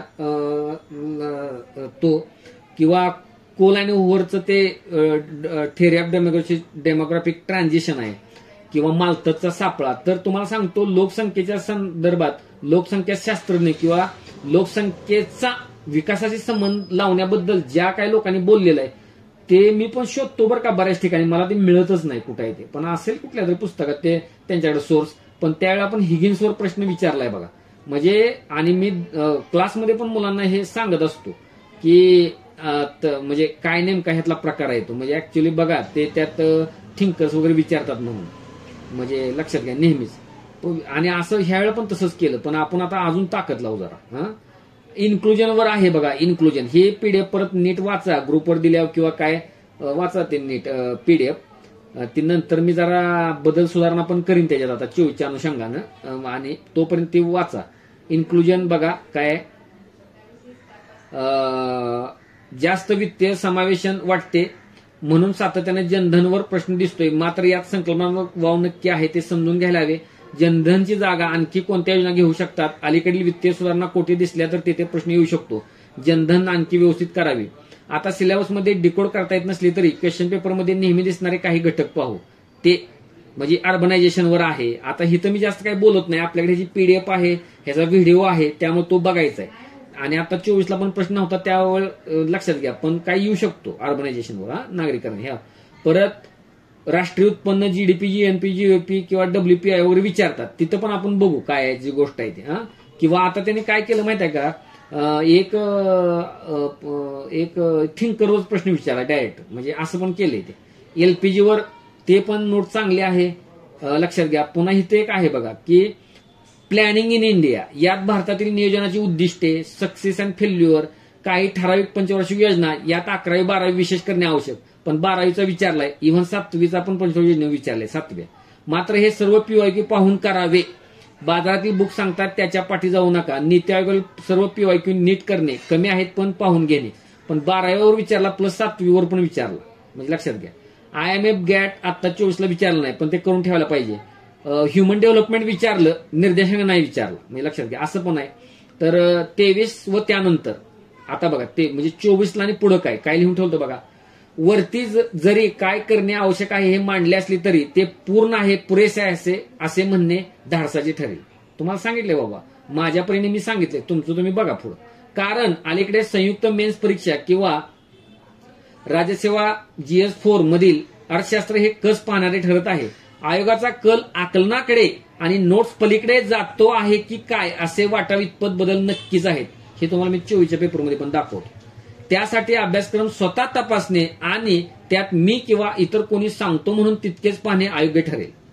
त्या टॉपिक्समध्ये काय काय अंतर्भूत होऊ शकते हे स्वतः विद्यार्थ्यांनी तपासायला हवे, स्वतःची बुद्धी लावायला पाहिजे. तर कोठे कसे विचारता हे लक्षात येईल. याबरोबरच 11-12 स्टेट बोर्ड नक्की नीट केली पाहिजेत. आणि मग युट्यूब बघा असं वगैरे सांगितलंय. तर मग बघा आणि जावा परीक्षेला मग पुढं असं आम्ही सांगतो. मग तुम्ही काय केलं बघा इतरांनी, सर असं झालं तसं झालं काय झालं, म्हणजे लक्षात घ्या. मग एवढे देऊन सुद्धा मग जर काय प्रश्न चुकून आलो, माझं जमलिंग होतंय, माझं सर ते 3 तासात रिवायजच होत नाही, मग कसं काय काय मग ते कन्साईज पाहिजे ना. आता तुमच्याकडे एवढं दिलं, ह्याच्याकडे माझ्याकडे मटेरियल काय आहे, ह्याच्याकडे मग ती एवढ्या ह्याच्यातच तुमचं बसलं पाहिजे ना इकॉनॉमी, आणि लगेच झालं पाहिजे, 10 मिनिटात रिवाइज व्हायला पाहिजे. मग आता इथं काय तुमच्यावर छाप पाडायची नाही, पण तुम्ही ते व्हिडिओ बघा. व्हिडिओ काय असं मी बघून नाही बोलत, ते सगळ्या इथं काय लोकांना माहित आहे, ते पाठच आहे ते काय काय टॉपिक ते चोपल्यामुळे त्या ह्याला. तर आता ह्या तुम्हाला काय लोकांना माहित नाही, मला वाटतं 18ची केस, हा 18ची गोष्ट असेल, लक्षात घ्या. तुम्हाला आपला सांगतोच गंमत, तरी पण 18ला मुद्दामच एक असंच क्लास नवीन निघाला होता, मोठाच्या मोठा, आणि गेलो इंटरव्ह्यूला त्या क्लासच्या, म्हणजे माझीच इंटरव्ह्यू ते घेत होते. तिथला किस्सा नाही सांगत. तर ते मला म्हणले तुम्ही कोणत्या विषयासाठी, मग तुम्ही तर सर्व विषय असं लिहिले त्या रेझ्युमे मध्ये तुमच्या. हा म्हणलं मी सगळंच शिकू शकतो म्हणलं. त्यांना म्हणलं म्हणजे असं. तर मग ते लक्षात घ्या, प्राचीन म्हणजे ते काय, मग काय झाला विषय शेवटी, मग ते मी तिथं करंटला पण एक लेक्चर घेतलं होतं. आणि तुम्हाला ओळखणाऱ्याला माहित आहे तिथं कसं असतंय बघा, एक काय म्हणायचं आपल्याला, स्टेज गाजवणं किंवा काय, टाळ्या शिट्ट्या घेणं किंवा काय, म्हणजे लक्षात घ्या. जुनं माझे फोटो जर तुम्ही बघितले, समजा कुठला तर एखादा बॅकग्राऊंडला किंवा काय, आता ते छायाच असेल, पण माग हे जे आता मुलं टाकतात ना, ते शिक्षक की एक सेल्फी घ्यायचा मुलांचा टाकायचा, किंवा तेच विद्यार्थ्यांनीच काढलेली माझी सुद्धा, ज्या बाहेर कुठं गेलो लेक्चरला तर मागून राज ठाकरेचे फोटो काढत नाहीत का तसे, किंवा कुठले बाळासाहेब ठाकरे बिकरे तसे पण काढलेले माझे फोटो आहेत की. पण ते आमच्या मुलाच परत लाज वाटायला चालू होती. म्हणजे सुरुवातीचा तो काळ असतो बघा ह्या स्पर्धा परीक्षेतला तसा काढण्याचा. माझे पण आहेत तसे पाठमोरे, मुलांनीच काढलेले ते फोटो. तर तिथं शिट्ट्या, टाळ्या, आणि तुम्हाला माहित आहे मोटिवेशनल किंवा भावनेला हात घालणार मी लिहू शकतो, बोलू शकतो का नाही, पण तसं मग तिथं मग काय त्या तिथं लावलाच त्या घोषा लोकांनी, हेच सर पाहिजेत म्हणून. म्हणजे तिथं मी ते बरोबरच केलं ना. मग करंटचं काय, कसं बोलायचं काय, आणि अक्षरशः तुम्हाला सांगतो 80चं परत मला अचानक ते मी तिथं गेल्यानंतर मीच मुलांना विचारलं, आणि ते पहिल्यांदा गेल्या आरबीआयचं होतं बोर्डवर, आरबीआय ते गेलो, त्या पुसलं त्या डस्टरनी, आणि म्हणलं आरबीआयवरच बोलतो आता, असं आहे ते. डायरेक्ट पहिल्यांदा ते बोललं, आणि एंडला मग ते म्हणले करंटवर थोडं बोललो, आणि करंटचं तर काय मग ते होतच. आणि मग कुणीतरी मला सांगितलं की ह्याच्यावर बोला, महाजनपदांवर, म्हणजे महाजनपद एन्शियंट, मग त्यातला कुठला घटक बाबा तो आला. तर तुम्हाला सांगतो मी तिथं 16 महाजनपद, त्यांच्या राजधान्या, त्यांचा ते टेबलच होता ना मुलांचा पाठ केलेला. आणि मला तर वाटतं त्याच्या अगोदरच माझे 2-3 दिवसात कुठं लेक्चर झाली होती आपल्या क्लासमध्ये हे, आणि डायरेक्टच म्हणलं हे काय. आणि युपीएससीला मग तुम्हाला माहिती आहे त्यांना कुठं सांगत बसायचं असतं, आमचं ऑप्शनलच होतं, आम्हाला ते पाठ करायला लागत होतं, पाठ केलेलंच आहे किंवा काय. तर तुम्हाला सांगतो, मला ह्यातनं सांगायचाच उद्देश काय आहे की मेहनत केल्यावर ते होत नाही कसं नाही. हे घटक आहेत एवढे, हे जे मटेरियल आहे पीवायच्या खुणा त्यात केल्या, मग आता काय येऊ शकतं, आणि तुम्ही आणि बाजारात काय फरक पडू शकतो की तुम्हाला any time on the spot ते सांगताच यायला पाहिजे. मग आता मला दुपारीच मी एक मेसेज असाच बघितला होता, आता त्या लेक्चरला नसतीलच बघा कॅन्डिडेट, मला नाही वाटत ते असेल म्हणून. तर आला होता एक सर, ते मग माझा आज लास्ट दिवस आहे त्या अंमलबजावणीतला, आणि काय माझं सर ते सगळं होतंय ते टार्गेट टॉपिक, पण तुम्ही सांगता त्या प्रकारे रिव्हिजन होत नाही. मग होत नाही तर म्हणलं मग ग्रुप सोडा. मी मेसेज दिलाय. कधी मग तसा पण देतो, कोणाला चांगला पण देतो. आता त्या व्यक्तीला माहित नाही, आता विद्यार्थिनी आहेत त्या, मग सर वेळ मिळत नाही घरातल्या कामात नंतर काय, तर मी त्यांना सांगू शकतो की तुम्ही मग स्टेटस काय ठेवता किंवा युट्यूबला काय कमेंट देता सांगू का, कुठल्या व्हिडिओना. म्हणजे समजलं का मी काय म्हणतोय ते. म्हणजे तुम्हाला तिकडं वेळ मिळतो, इथं मिळत नाही ते करायला. सोशल मीडियावर तुम्ही किती ऍक्टिव्ह असता ते विचारलं तर अवघड होईल एखाद्या, त्याला त्या व्यक्तीला पण माहित नसेल ह्यांना कसं काय एवढं माहित आहे, तर असतंय माहित ते. त्यामुळे त्यांची काही कामच नाहीत, म्हणजे लक्षात घ्या. आणि ते होणारच नाही, ते कळलेलं असतं डायरेक्ट. मग कसं होईल ते, तुम्ही आता 1-1.5 तास टॉपिक केल्यानंतर त्याला भेट दिली का, हा माणूस 10 वेळा सांगतो तसं करा तसं करा, का होत नाही तसं. तुम्हाला सांगतो लक्ष नाही अंमलबजावणीतली त्यातली मुलं आता पोटच्या कशावर आहेत, त्या अगदी बिंदूला आता पोचलेत. आता उद्या परवा 2 दिवसात होतोय लक्षात घ्या. तर म्हणजे आहेत त्या कगारवर आहेत, म्हणजे त्या यशाच्या म्हणतोय मी तुम्हाला. म्हणजे आता 29 जूनला कंबाईन सुद्धा होईल. तर तुम्हाला सांगतो ह्या मेथडचीच ती गोष्ट आहे, आणि तुम्ही पण तिथंच आहे. आणि ह्या लोकांनी ह्या ग्रुप्समधूनच काम केलेलं आहे, लक्ष आणि अंमलबजावणी, म्हणजे असं आहे, म्हणजे अशी गोष्ट आहे. तर त्यामुळं ते, आणि त्या सगळ्यांच्यात कॉमन गोष्ट काय दिसते की रिव्हिजन आणि ते मटेरियल कन्साईज असणं, त्या खुणा असणं आणि वारंवार भेट देणं, मागचं गेले सोडून आणि पुढचं पाठ मागचं सपाट, ह्यातनं काही गोष्ट अवगत होत नाही. आता एक्झामच्या अगोदर सप्टेंबर महिन्यातल्या पहिल्या आठवड्यात तुम्ही लोकसंख्या, गरिबी, सापेक्ष म्हणजे काय, निरपेक्ष म्हणजे काय. निरपेक्ष म्हणजे अन्न वस्त्र निवारा म्हणजे फूड शेल्टर किंवा क्लोथ्स हे जे गोष्टी आहेत त्या म्हणजे काय होतात त्याचीच वाण वाचते त्या तो पूर्ण करू शकत नाही प्राथमिक गरजा म्हणजे ते सापेक्ष आहे निरपेक्ष आहे ॲब्सोल्यूट पॉवर्टी आहे. सापेक्ष म्हणजे काय म्हणजे ते तुलना असते दोन वर्ग असतात लक्षात घ्या. कोणाच्या तरी सापेक्ष कोणता तरी घटक हा गरीब आहे असं जिथं दाखवलं जातं ते आलं सापेक्ष रिलेटिव्ह पॉवर्टी. म्हणजे परत टोटल पॉवर्टी इंडेक्स तसंच आहे ते किती उत्पन्न तूट भरून काढावी लागेल म्हणजे लक्षात घ्या. म्हणजे पहिल्यांदा अगोदर काय जे बिलो पॉवर्टी लाईन आहे त्यापासून एखादा टप्पा किंवा संबंधित व्यक्ती किती दूर आहे ए किती दूर आहे बी किती दूर आहे सी किती दूर आहे पुन्हा ए आणि बी मध्ये किती तफावत आहे ए आणि सी मध्ये किती तफावत आहे ते बघायचं म्हणजे किती उत्पन्न तूट भरून काढावी ते आहे. पीडीओचा निकष काय आहे पर मंथली पर कॅपिटल एक्सपेंडिचर मग तसं काय आहे मग निकष काय असतात किंवा आता समजा रंगराजांचं काय आहे निकष किंवा तुमचा तेंडुलकरांचा निकष काय आहे तेंडुलकर आणि पूर्वीच्या कमिट्या ह्यातला फरक काय आहे तिथं गरिबीचं गेलं समजा असं ह्या ज्या गोष्टी आणि हे काय रिव्हिजन करत बसायचं त्या सप्टेंबरमध्ये मग कसा पास होणार म्हणजे लक्षात घ्या. म्हणजे आम्ही आहे म्हणून नव्हे शिक्षक असं तुम्हाला ह्यात आपले सुद्धा लोक असतील किंवा आमच्याकडे असणारे जर 5-7 जण असली तर महाराष्ट्राला पूर्ण किती असतात अशी बहुसंख्य लोक आहेत ज्यांना गरिबी लोकसंख्या समावेशन तुम्हाला सांगतो सोशल सेक्टर इनिशिएटिव्ह तर ठीक आहे पण सस्टेनेबल डेव्हलपमेंट ह्याची रिव्हिजन करावी लागत नाही. आज रोजी त्यांना विचारा तारका बिरका काय आणि आपली पळापळ तिथं होत्या मग म्हणजे लक्षात घ्या म्हणजे चुकीचं आहे. मग हे कुठून येतं कुठून येतं हे तर वारंवार वारंवार वारंवार वारंवार त्याला भेट देऊन तुम्हाला एखादं वाक्य बघा मी देत असतो टार्गेटकडे जाताना की तुमचं आता ज्याला म्हणतो ना टॉप व्ह्यू घेण्याचं तुमचं हे आहे सगळीकडे नजर पाहिजे कुठलं काय उचलायचं त्याला वारंवार वारंवार वारंवार वारंवार आणि पाण्याच्या सतत धार असली तर अभेद्य खडक पण दुबंगतो हे तर मग काय आहे समित्यां हे आहे फक्त म्हणजे लक्षात घ्या जे काय गोष्ट आहे हा पण त्याच्यावर करणार कोण म्हणजे ही गोष्ट आहे बघा ती गोष्ट तुम्हाला जमायला पाहिजे म्हणजे अशी गोष्ट आहे हा.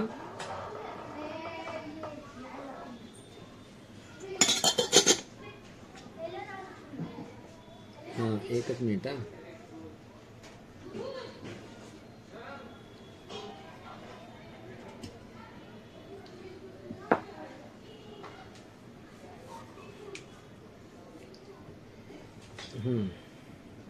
आता एक आपण बघूया काय प्रकार आहे.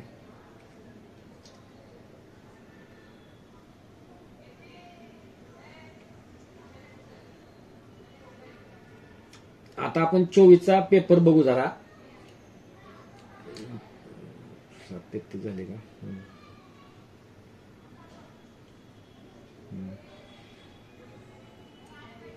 हा 24चा पेपर आहे 24चा पेपर आहे हा.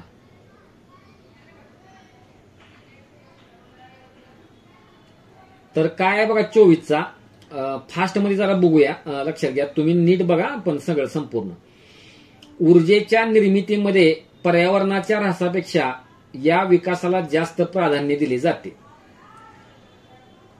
Development is prioritised over environment degradation in energy generation म्हणजे एनर्जी जनरेशन जिथं जिथं असतं तिथं प्रायोरिटी कशाला दिली जाते कशाच्या वर एन्व्हायरमेंटल डिग्रेडेशनच्या वर. मग तुम्हाला माहिती आहे बघा तो एसए एन्व्हायरमेंट विरुद्ध डेव्हलपमेंट. तर कोणता असं डेव्हलपमेंटला म्हणजे अगदी एन्व्हायरमेंटचा सुद्धा आपण बळी देऊ पण ती गोष्ट घडायला पाहिजे. एन्व्हायरमेंटचा बळी द्यायचाच नसतो. एन्व्हायरमेंटला तुम्हाला माहित आहे त्याला एखादा उद्योग जर काढायचा असला तर त्याला 8 स्टेप मधनं जावं लागतं. EIA स्टेप्स त्याला म्हणतात ते पर्यावरणाचा भाग आहे बघा म्हणजे एन्व्हायरमेंटल इम्पॅक्ट असेसमेंट ज्या EIA तर त्याच्यातल्या ज्या 8 स्टेप मधनं जावं लागतं ते म्हणजे नाणार प्रकल्प वगैरे काय त्यांना आणि त्याच्यातनं ते परवानगी देणं वगैरे काय म्हणजे एन्व्हायरमेंटवर सुद्धा ती गोष्ट सरशी करायची आहे म्हणजे एन्व्हायरमेंटला दाबायचं आहे खाली पण ही गोष्ट वर.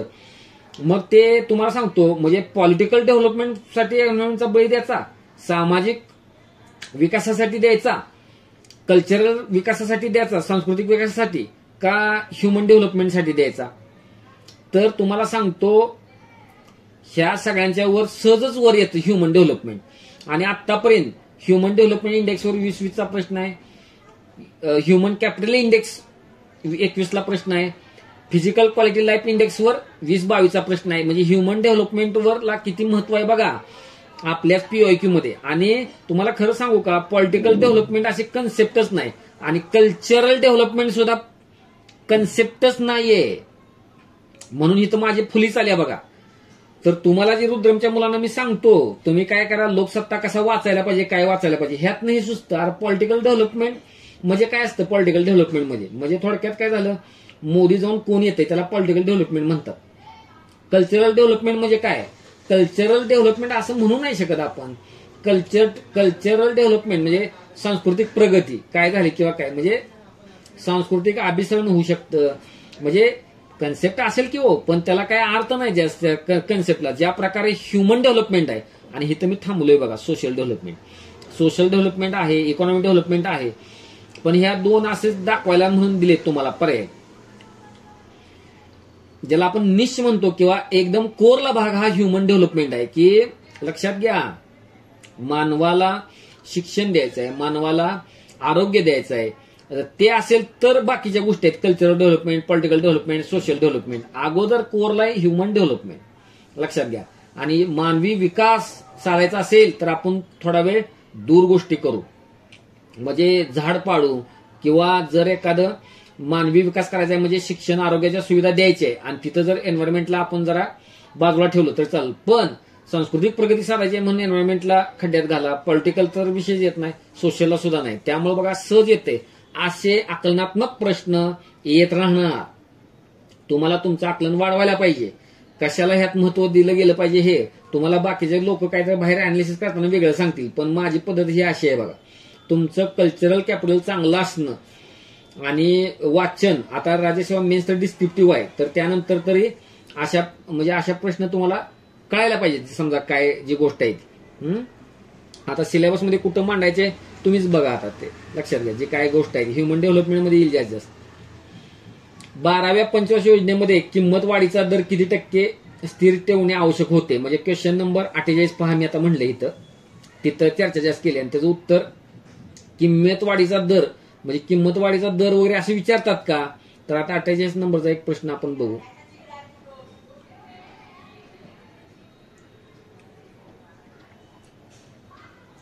बघा इथं काय केले. 7व्या पंचवार्षिक योजनेत सर्वाधिक वाटाला दिला गेला म्हणजे खर्च ऊर्जा क्षेत्राला, असं उत्तर आहे. पण सेकंड पंचवार्षिक योजना, 11वी योजना, 12वी योजना असे प्रश्न विचारले. 18ला 12वी योजनेवर प्रश्न होता आणि इथं 7व्या योजनेवर प्रश्न हा विचारला. मी इथं 7व्या रेडने दिले बघा 7व्या. मग तुम्हाला माहित पाहिजे साधारणतः पंचवार्षिक योजनेवर काय काय विचारतात, नेमके विचारतात काय, थीम विचारतात, फोकस एरिया विचारतात, सर्वात जास्त खर्च हे काय असं विचारलेलं आहे, मागे विचारलेलं आहे. लक्षात घ्या, एखाद्या योजनेचं काय काय घटक करायचे. भाववाढ टार्गेट सुद्धा पहिले पंचवार्षिक योजनेत भाववाढीचं टार्गेट काय होतं हे विचारलेलं आहे. लक्षात घ्या. आणि मी म्हणतो बघा काय आता पंचवार्षिक शिकवताना पण सांगतो मुलांना बऱ्याचदा, तुम्ही काय करत जा की शिक्षणाबद्दल पहिल्या पंचवार्षिक योजनेत काय म्हणले, दुसऱ्यात काय म्हणले, तिसऱ्यात काय म्हणले, चौथ्यात काय म्हणले, रोजगाराबद्दल 5व्यात काय म्हणले, 6व्यात काय म्हणले, 7व्यात काय, म्हणजे रोजगार फक्त बघायचं, शिक्षण फक्त बघायचं, आरोग्य फक्त बघायचं. आणि शिक्षण बघा तुम्हाला मग कळेल. कधी कधी प्राथमिक शिक्षण टार्गेट असतं, कधी कधी माध्यमिक टार्गेट असतं, कधी कधी उच्च माध्यमिक टार्गेट असतं. म्हणजे जसं आपण पुढे जाऊ तसं मनमोहन सिंग आल्यावर मानवी विकासाला जास्त महत्व आलं. म्हणजे लक्षात घ्या, ह्युमन डेव्हलपमेंटवर तुम्हाला मानवी चेहरा दिसतो विकासाचा. तर अशी गोष्ट आहे, तर ते कळत जातं मग आपल्याला कशाला काय. आता हे राजीव गांधींची योजना लक्षात घ्या, खरं तर रोजगाराला किंवा तशा गोष्टींना महत्व दिलं गेलं होतं इथं, पण ते ऊर्जा क्षेत्रावर जास्त खर्च वाटा दिला गेला बघा, म्हणजे जास्त खर्च केला गेला एनर्जी सेक्टरवर. मग तर आपल्याला आतापर्यंत काय काय प्रश्न गेलेले आहेत वेगवेगळ्या पंचवार्षिक योजनांवर, आणि त्याच्यातनं गोष्ट बाहेर काढायला पाहिजे की कशा कशा विचारतात आणि ती प्रत्येक योजनेबद्दल करून ठेवायला पाहिजे. आता हे कठीण गेलं असणार आहे बऱ्याच जणांना, तुम्हाला खरं सांगतो हा प्रश्न. पण 12व्याचा मात्र आलेला आहे प्रश्न हिथंच. तुम्ही आपण आता वरच बघितला 12व्या योजनेवर आलेला आहे.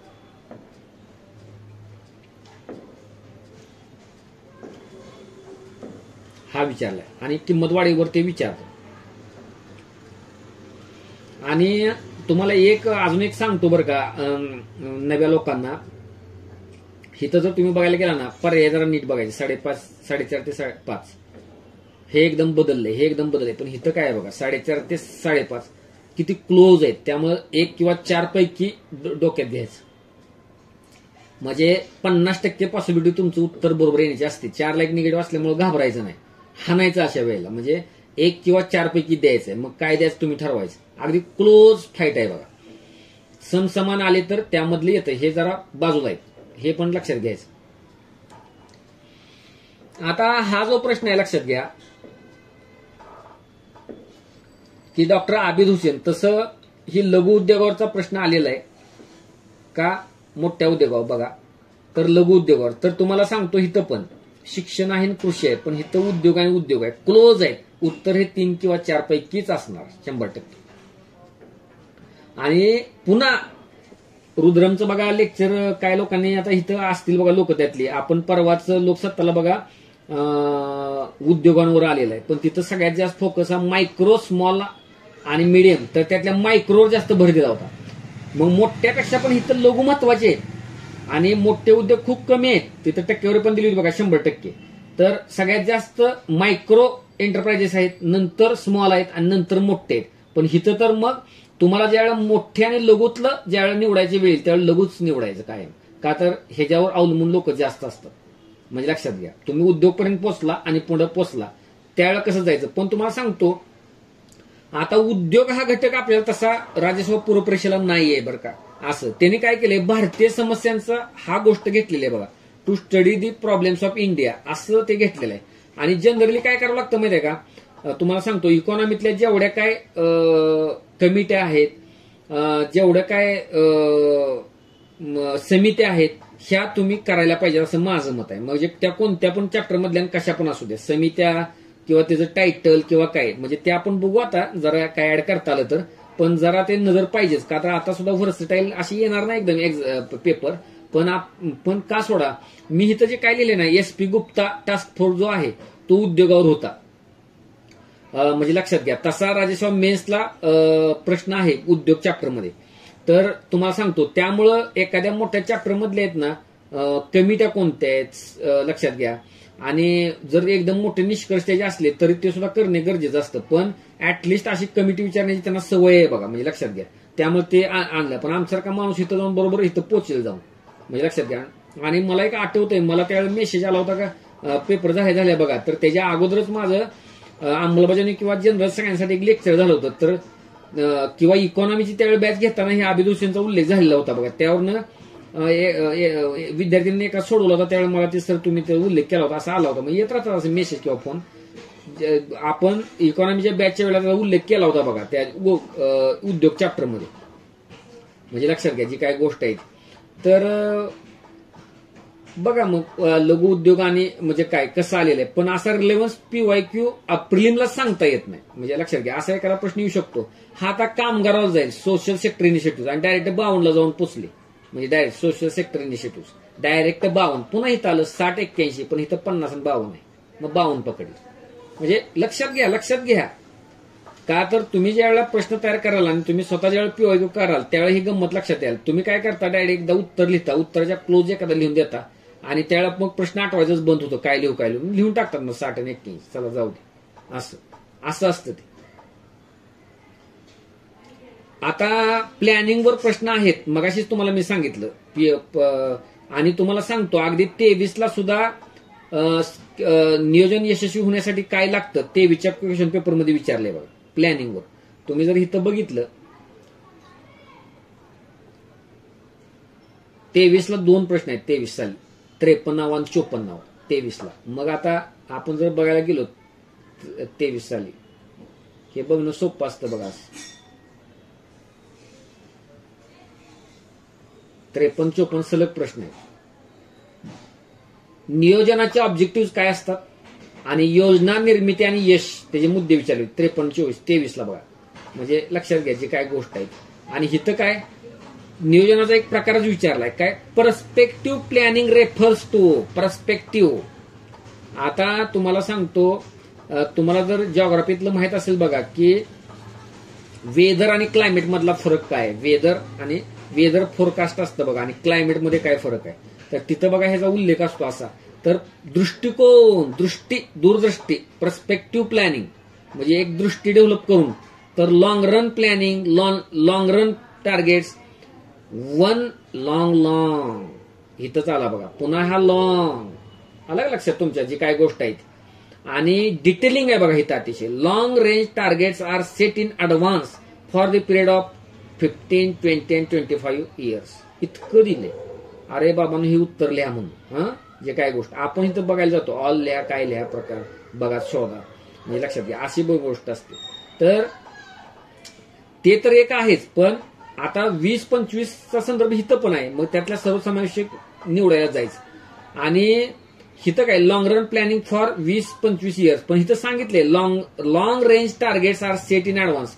पण तुम्हाला सांगतो ह्या प्लॅनिंगचं आता मी चांगली नोट आहे माझ्याकडे सुद्धा, दत्तसुंदरमची अन्य प्लॅनिंग, बरंच प्लॅनिंग मधलं प्रकार काढले. केंद्रित प्लॅनिंग, परत तुमचं बरंच आहे ते, म्हणजे आता काढली तर पीडीएफ लक्षात येईल तुमच्या प्लॅनिंगची सुद्धा. पण ते कुठून असं नवीनच शब्द आणतात, असा पर्स्पेक्टिव्ह प्लॅनिंग वगैरे काय, तुम्ही गोष्ट लक्षात घ्या. असं कुठला येईल तर शब्दाला जवळ जाणारा सर्वसमावेशक आणि तोच पर्याय निवडायला पाहिजे. पण प्लॅनिंग हा अपेक्षित आहे बघा. पण विचार करा की एक प्रश्न 25 योजनावर विचारतायत आणि 23ला सुद्धा 2 प्रश्न विचारले होते. त्यामुळे 24ला आणखी चांगल्या प्रकारे प्लॅनिंग करून ठेवणं गरजेचं होतं. 24ला विचारलाच नाही, विचारलाच.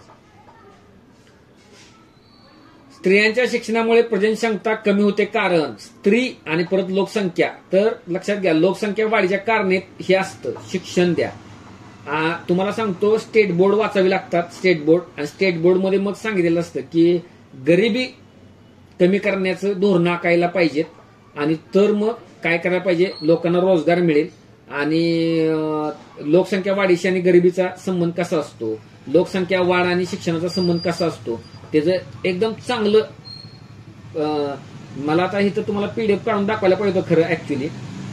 लोकसंख्या वाढीला कारणे काय, किंवा तुमचा जो बर्थ रेट कमी असण्याची कारणे काय असतात, मग त्यात शिक्षण सुद्धा असतं. मग हा प्रश्न बघा ग्रुप सी ला, पूर्वपरीक्षेला किंवा विचारतात. म्हणजे बर्थ रेट कमी असण्याचं कारण काय असू शकतात, म्हणजे किंवा त्यासाठी काय करावं लागेल, मग शिक्षण द्यावं लागेल. पण ह्यांनी काय विचारायचं, शिक्षणामुळे होतं काय, तर एकदम वेग पर्याय इथे दिलेत बघा. म्हणजे शिक्षणामुळे स्त्रियांच्या कामाच्या संधी सुधारतात, शिक्षित स्त्रियांना स्वतःच्या मुलांना शिक्षित व्हावे वाटते. अहो पण प्रजनन क्षमता कमी का होते, शिकलेल्या मुली असतात ते. शिक्षण आणि साक्षरता स्त्रियांना गर्भनिरोधक विषयी अधिक ग्रहणक्षम बनवते. म्हणजे गर्भनिरोधक साधनांची माहिती शिक्षित ज्या स्त्रिया असतात त्यांना जास्त प्रकारे माहिती होती, त्यामुळं प्रजनन क्षमता कमी होते. म्हणजे लक्षात घ्या. त्यामुळे TFR आपलं, त्यामुळं तुम्हाला बर्थ रेट सुद्धा कमी होईल. आणि पुन्हा एकदा लॉंग असा पर्याय म्हणजे माहिती सांगायला. पण इथं आपण काय होतो, बळी पडतो. आणि इथं पण लिहायला पाहिजे बघा, आपण क्रिस्टल क्लिअर असायला पाहिजे काय गोष्टींच्या बाबत. म्हणजे कसं की वाटतं असं उगीच, म्हणजे आता उदाहरणार्थ सी लिहायचं आहे ना, मग सी बरोबर डी असेल का, स्त्रियांची आर्थिक स्थिती. अहो आर्थिक स्थिती सुधारल्यामुळे काय, मग आपण लांब पुढचा अजून विचार करतो. मग आर्थिक सुधारल्यामुळे काय होईल माहिती आहे का, म्हणजे काय होईल मग आर्थिक स्थिती सुधारल्यामुळे, का जास्त मुलांचा भार सोसवेल स्त्री त्यांच्या शिक्षणाचा वगैरे काय, म्हणजे कुठला तर फालतू काय विचार करायचा नाही बघा. कुणी काय विचार करेल की मग असे करतात त्यावेळेला बघा करमणुकीची साधने जास्त म्हणजे नसायची, असायची किंवा काय, बरेच म्हणजे इंटरेस्टिंग का बघा. लो बर्थ रेट कशामुळे शक्य होतो, किंवा हाय बर्थ रेटची कारणं काय असतात, त्यावेळी इंटरेस्टिंग कारणं असतात. स्टेट बोर्डमध्ये बारकाईने त्या गोष्टी वाचायच्या, लक्षात घ्या. आणि कन्सेप्च्युअली क्लिअर करायचं, म्हणून इथं खास उल्लेख केला स्टेट बोर्डचा. ही गोष्ट लक्षात ठेवा, जी काय गोष्ट आहे. किती बोलायचं त्याच्यावर. परत आता बघा अन्न सुरक्षेवर मगाशी आपण बघितलं की 18ला ऍक्ट विचारलाय, 20ला अभियान विचारले, तर 24ला डायरेक्ट डेफिनेशन किंवा कन्सेप्ट विचारले. म्हणजे आलं बघा इथं. आणि इथं इंटरेस्टिंग त्यांनी काय केलं बघा, पर्यायात मी इथं पर्यायात आला नाही बघा. इथं बघा ना सगळंच आले, डाळी, दूध, भाजीपाला पर्याप्त मात्रेत उपलब्ध करणं, ह्याचा पर्याय ऑल आहे बरं का. इथं तो पर्याय आला नाही माझ्याकडनं, तुम्हाला दाखवतो तो प्रश्न.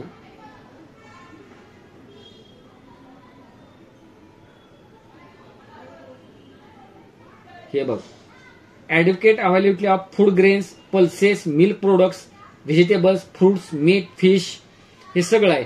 आणि डी पर्याय आहे ना, सगळे पर्याय घेऊन जाणार आहे. अन्नधान्य मिळावं का? येस. अन्नधान्याने डाळी मिळावी का? येस. अन्नधान्य डाळी व दूध भाजीपाला पर्यायत्मक उपलब्ध होणे? येस. आणि अन्नधान्य डाळी सगळे मिक्स करत नेले आणि उत्तर त्याने काय केलंय हे दिले. हे मग केवळ देण्याचा धोका असतो मुलांकडनं चांगल्या. ही घाणेरडी सवय आयोगाची. मी तुम्हाला स्पष्ट सांगतो, एमपीएससीची ही घाणेरडी सवय आहे. असं नॉलेज चेक करायला नाही पाहिजे. पण ही सवय ही पण युपीएससी जे लोक आहेत आणि एमपीएससी जे आता येत आहेत त्या लोकांना आपल्या ग्रुपमध्ये पण आहेत बघा लोक, तर त्यांनी हे लक्षात ठेवा, ही एमपीएससीची घाण सवय. युपीएससीला कसं ओनली डे पण दिलं असतं, पण काय सांगता येत नाही. पण इथं काय केलेलं आहे, हे सगळं मिक्स करून ऑल घेतलेलं आहे, कारण हे चौथ्या पर्यायात सगळं येतं म्हणून. लक्षात घ्या, अशी गोष्ट आहे. त्यामुळे बघा मग त्यांनी कसा पर्याय दिलाय, तुम्हाला ते माहित पाहिजे. पण हा एक्सपेक्टेड टॉपिक आहे पुन्हा एकदा. आणि ग्राउंडला जाऊन अन्न सुरक्षा बघायला पाहिजे ना. ते अन्नधान्य मिळणं म्हणजे फक्त तेवढं नाही, क्रिस्टल क्लिअर पाहिजे बघा. का तर मुळात येतानाच ते अन्नधान्य प्लस डाळी म्हणून असं आलं होतं 7ला, म्हणजे लक्षात घ्या. त्यामुळं दूध सगळ्याच गोष्टी पर्याप्त मिळायला पाहिजेत ना. सगळ्या गोष्टींमध्ये सुरक्षा आपल्याला पाहिजे, अशी गोष्ट आहे ती. आता तुम्हाला माहित नाही, पेपर सोडवताना तिथं खूप दमचाक होती बघा, लक्षात घ्या. म्हणून अन्न सुरक्षा एकदा आपल्याला आहे ना सिलेबसला काढलाय सरांनी पॉईंट बाजूला किंवा त्या ह्याच्यात त्याचा अगदी पाळेमुळे ज्याला म्हणतो ना नटबोल्ट खोलून बघायचं मग काय आहे तो प्रकार. म्हणजे लक्षात घ्या, कमी टॉपिक आहेत म्हणल्यावर. हे बघा गुन्हार मिर्झा सिलेबस टॉपिक, आर्थिक विकासात सरकारची भूमिका काय, म्हणजे थिंकर्सवर प्रश्न आहे बघा. म्हणजे affecting the spread effect by neutralising backward effect, म्हणजे लक्षात घ्या. तर ते आपण त्याच्यावर एक्स्ट्रा इथं नाही मी बोलत आता, तो तसा कोणावर बेतलेला विषय नाही. पण मी जे हिंट दिली होती किंवा इंडिकेशन दिलं होतं की जिथं जिथं थिंकर्स येतात आलं बघा, त्याच्यामध्ये खूप रस आहे एमपीसीला. खूप एकदा रँगनर्स विचारतील, एकदा गुन्नर मिर्दल विचारतील, एकदा म्हणजे बरेच आहेत बघा तसे असे. म्हणजे आणि त्याला चॅप्टरचं बंधन नाही, कोणत्या पण चॅप्टरमधून विचारतील. म्हणजे लक्षात घ्या, राजेशिवाय मेनचे मुलं करतात तशा काय पुस्तकातनं किंवा काय मी एखादं काय आधीच तुम्हाला एखादं पीडीएफ आपण बनवू बाजारातल्या ह्याच्यातनं. कोणत्या पीडीएफ कुठं शेअर करत जाऊ नका, नाहीतर आपल्यावर कारवाई व्हायची. मी कुठलं देत असतो, म्हणजे लक्षात घ्या. काही गोष्ट विनाकारण काही लोक असतात निगेटिव्ह, तुमच्या पुरता वापर करा, विषय कट करा. मी तर घाबरून काही देत नाही मग कधी मग असं करतो, लक्षात घ्या. आणि त्यामध्ये रिस्ट्रिक्ट करावं लागतं कुठं शेअर करायला किंवा काय, पण चुकीचं आहे ते. तर आपण असं एकत्रित करू शकतो. आपण तुमच्या ह्याच्यात सुद्धा मिळतं ते तुमच्या मध्ये, तिथनं आपण एकत्र करून ते एकदा पीडीएफ देईन, म्हणजे आपली काय नजरेत ठेवा, म्हणजे अशा काही गोष्टी येणार. किंवा हे जे एकदा आपण वेगळे चर्चा करू जरा, हे असले काही प्रश्न अर्धा घेऊन असं पण आपण करू. परत पॉवर्टी गॅप इंडेक्स आहे बघा, तर टोटल पॉवर्टी गॅप स्कोर 22ला प्रश्न आहे, पण वारंवारच प्रश्न आहे आणि आहे ना. तसा बघा मी काय सांगतो, पीडीओ वजावर प्रश्न विचारताना काय विचारला होता त्यांनी, मंथली पर कॅपिटा एक्सपेंडिचर असा विचारला होता. तर ऍक्च्युली तुम्ही लक्षात घ्या, निकष काय असतात इथं. गॅप विचारलाय, गॅप दारिद्र्य दूर करण्याकरता किती उत्पन्नात तूट भरून काढावी लागेल, हे ते उत्तर आहे. ऍक्च्युली कॅलरीजची तूट नाहीये. बीपीएल जे असतं ना, बीपीएल त्या लाईन पासूनची गोष्ट आहे बघा. कायम समजून सांगले लोकांना, दारिद्र्य दूर करण्याकरता किती दरडोई उत्पन्नाचा काय संबंध नाही, उत्पन्नात किती तूट भरून काढावी लागेल हे आहे. वारंवार प्रश्न येतो आणि पुन्हा विचारला, 23ला विचारला, 24ला विचारला, लक्षात घ्या. आणि आपल्या नोट्समध्ये सुद्धा माझ्या अगदी त्याच अक्षरात आहे, म्हणजे किती उत्पन्न तूट हे वाक्य पाठ असतं जिभेवर, काय दम नाही त्याच्यात. हे बघा बेटी योजना, बेटी बचाव, पण बघा ना 16, 18, 22 जानेवारी 15 आणि 25 जानेवारी 15 तुम्हाला सांगितलं त्याने. तुम्ही उत्तर लिहिलं तर 3 आणि 4 पैकी जे एक लिहा, 50% आलं. पण ही 22 जानेवारी 15 आहे बघा, म्हणजे लक्षात घ्या. तर त्याचं कारण एक्झॅक्ट 22 जानेवारीच का. आता 25 जानेवारी तुमचा राष्ट्रीय मतदार जागृती दिवस आहे ऍक्च्युली, त्याचा काही संबंध मग नाही धरायचा, पकडायचा मित्र असं म्हणेन किंवा काय. 25 जानेवारीचा आहे का बघा, मला आता लगेच जमलिंग होईल माझं. आणि 22 जानेवारी मात्र काय तसं बघा, अजून काय काय वेगळ्या घटना किंवा काय. पण त्यांनी काय केलं माहितीये का, असं वेगळा अमर्त्य सेन किंवा अन्य योजनावर काय न प्रश्न विचारताना मग आपण पण महिलांच्या योजना करून ठेवणं आणि जे फ्लॅगशिप प्रोग्राम आहे त्याचे स्टार्टिंग डेट आणि स्टार्टिंग डेट विचारतातच, मी लक्षात घ्या. असा तो प्रश्न विचारलाय, पण 50% पर्यंत जाता यायला पाहिजे होतं, मी लक्षात घ्या. सिलेबस पॉइंट इझी, सापेक्ष दारिद्र्य. पण हे जे मी काय लिहिले बरं का, क्रिस्टल क्लिअर, म्हणजे लक्षात घ्या. तर ते काय होतं माहिती का, आता इथं प्रश्न सगळा तिथं नसेल आला बघा, तर ते काय मी आता इथं करत नाही बरं का, म्हणजे लक्षात घ्या. सांगायचाच मला सुद्धा आता कंटाळा आहे, म्हणजे कसं किती वेळा सांगायच्या गोष्टी, बाबा काय करायचं. तरी सांगतो बघा, मुलांना तिथं गेल्यावर तुम्हाला खरं सांगू का की काय होतं की म्हणजे लक्षात घ्या की तिथं गेल्यावर सुद्धा जमलिंग होतं ह्या गोष्टीत. म्हणजे काय असेल, मग हा लांब आहे, मग काय लांब काय आवश्यक गरजा भागवता न येण्यासारखी परिस्थिती म्हणजे दारिद्र्य होय. Poverty is the condition of not being able to meet the basic needs. अहो हे ऍब्सल्यूट पॉवर्टी झाली, निरपेक्ष दारिद्र्य, सरळ स्पष्ट वाक्य. तुम्हाला तेच शब्द कुठे आहे, प्राथमिक गरजा, प्रायमरी नीड्स म्हणजेच बेसिक नीड्स, अन्न वस्त्र निवारा. परत काय, the human body needs calories every day, ह्याचा काय संबंध आहे. Income is necessary to meet basic needs. Basic needs शब्दच घ्यायचा नाही. ज्यावेळेस सेकंडरी नीड्स कम्प्लीट होत नाहीत आणि त्याबाबत प्रायमरी नीड्स कम्प्लीट झालेल्या असतात आणि सेकंड नीड्स बद्दल दोन गटात तुलना होते, त्यावेळेला त्या गोष्टीला काय म्हणतात, रिलेटिव्ह पॉवर्टी. आणि ती व्याख्या विचारल्या मी इथं क्रिस्टल क्लिअर काय लिहिलं होतं ते लिहिलं होतं, किंवा ऍडव्हान्स ज्याला काय म्हणतोय की तुम्हाला साध्या सोपा.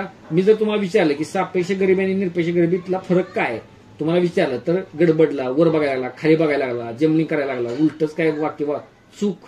तुम्हाला असं अगदी तुमच्या कुणाच्या भाषेत अगदी लेमॅन टर्म मध्ये ह्या गोष्टी सांगता यायला पाहिजे. एवढं बघा गोष्ट करायला पाहिजे तुम्हाला, बेसिक लाईनची गोष्ट करायला पाहिजे. आता बघू कधी कधी प्रसंग आला लेक्चरला म्हणजे काय बोलायचं तर बघू बोलू मग. म्हणून क्रिस्टल क्लिअर असेच प्रश्न 4-5 आहेत क्रिस्टल क्लिअर वाले.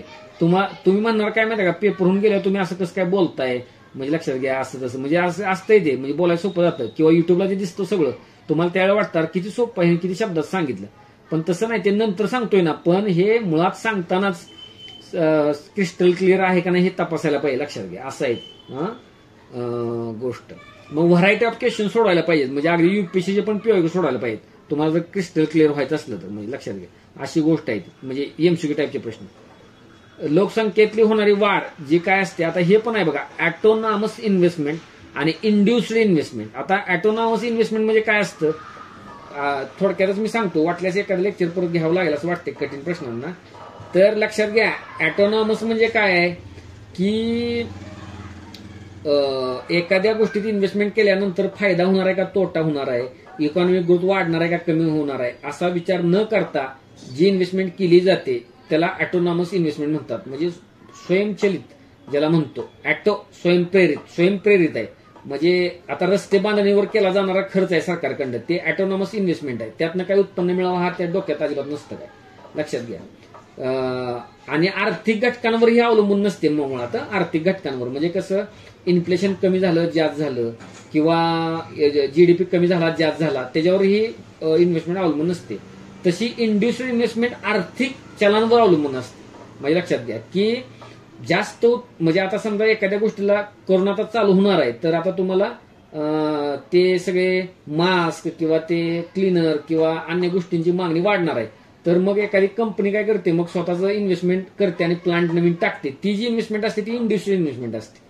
हे असा बघा फरक आहे. मी प्रश्नाबद्दल सांगेन पण ऍडव्हान्स दर्जाचा प्रश्न आहे त्यामुळं. पण मी ह्याच्याबद्दल पण उपाय लोकांना सांगितलाय बरं का बऱ्याचदा, की तुम्ही काय करत जावा, तुम्हाला असा नवीन शब्द सांगितला सापडला ना असा ऍटोनॉमस इन्व्हेस्टमेंट काय तर असतं, इंड्युस्ट्रियल इन्व्हेस्टमेंट काय असतं, त्याला गुगलिंग करायचं, म्हणजे डायरेक्ट गुगल, आणि त्याच्यात जास्त अडकायचं नाही, थोडक्यात समजून घ्यायचा, त्यातला फरक समजून घ्यायचा आणि बाजूला व्हायचं. मेनचे जे प्रश्न असतात असा प्रयोग मी करायला अनेक लोकांना सांगितलेला असतं, लक्षात घ्या. अनेक लोकांना म्हणजे अनेक म्हणण्यापेक्षा जे क्वांटिटीमध्ये असतात तुम्ही असं करा तर ती सवय लागते मग आपल्याला. किंवा तसं बघा मी म्हणलं होतं की इन्फ्लेशनरी गॅप म्हणजे काय असतं शोधा ना.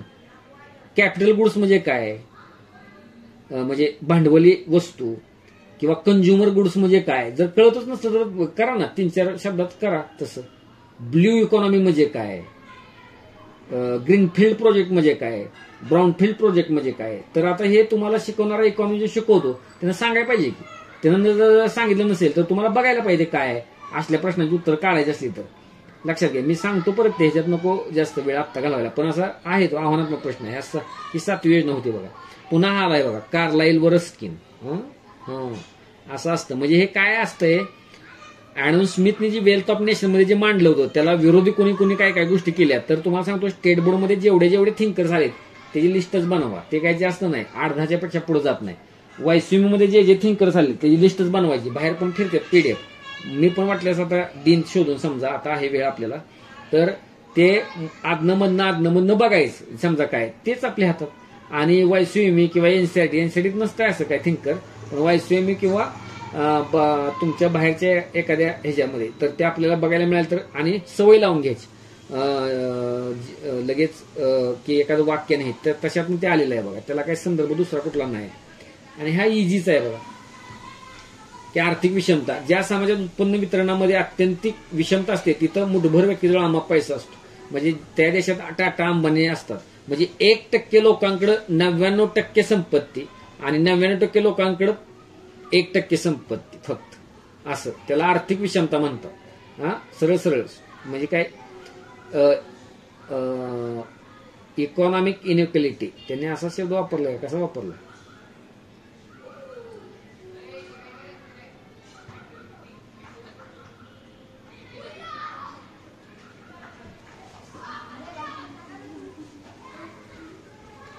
असिमेट्री, विषमता चुकीचा शब्द वापरलाय. असिमेट्री चुकीचा शब्द वापरलाय, म्हणजे लक्षात घ्या. तसं इनइक्वॅलिटी असते बघा, म्हणजे लक्षात घ्या. म्हणजे तीच आहे असिमेट्री, म्हणजे समानता नसते, म्हणजे असं त्याला म्हणायचं आहे. म्हणजे विषमता असते, अत्यंतिक विषमता असते, म्हणूनच मुठभर हे होतात ना, मुठभर हे होतात. म्हणजे लक्षात घ्या जी काय गोष्ट आहे काय होतात.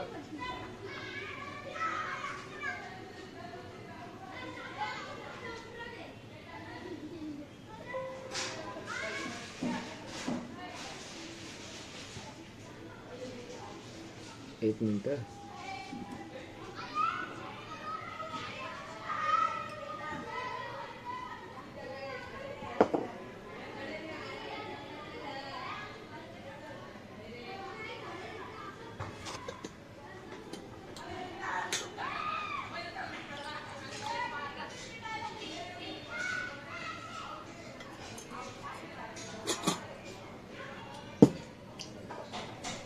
तर मला वाटते तुम्हाला थोडीफार आयडिया आली असेल असं मी आशा करतो.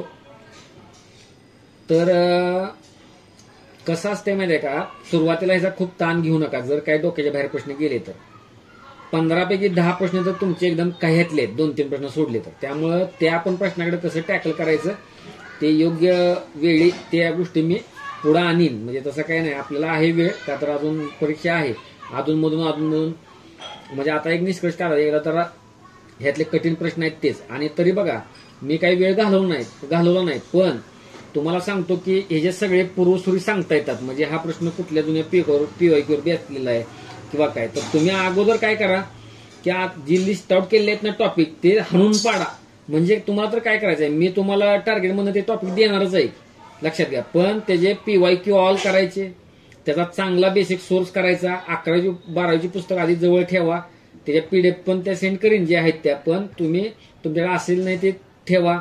तुम्ही जर देसले कोळंबे वापरत असाल तर ते तेवढंच त्यातनं काढा बाहेर, फापड पसार काय बघू नका.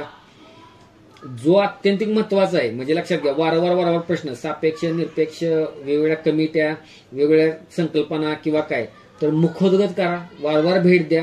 ह्या काळात जुने जे काय तुमचे झालेले घटक त्या गोष्टींना आदनमधनं भेट द्या. 15-15 मिनिटं वापरा.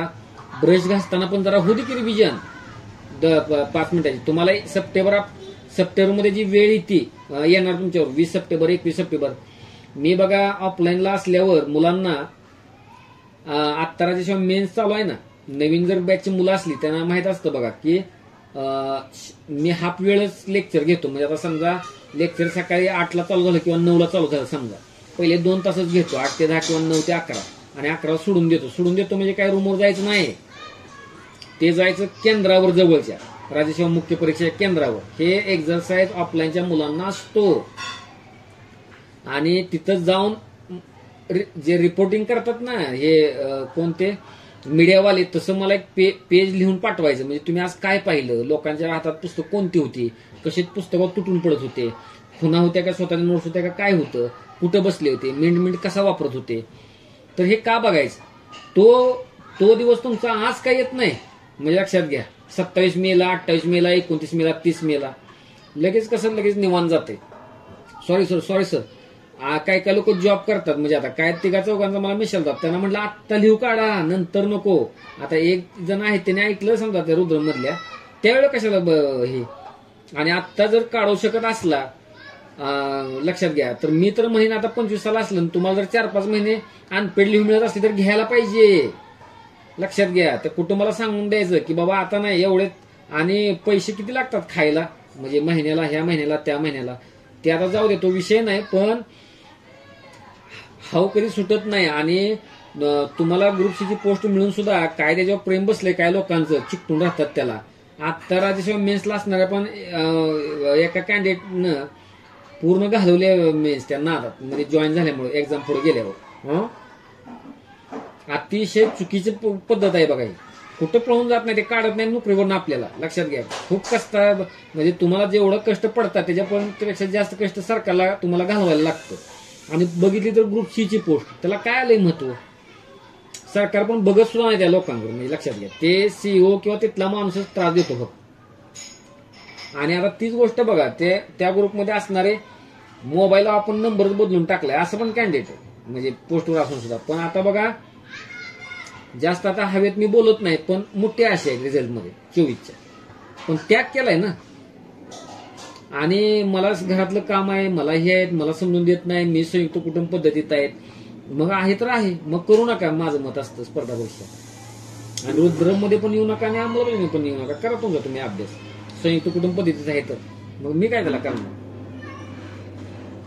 संयुक्त असं नाही तर प्रायव्हेट असं नाही तर तिकडं काय झालं, डायव्हर्स झालेला असू नाही तर ते काय असू, त्याच्याशी काय मतलब नाही.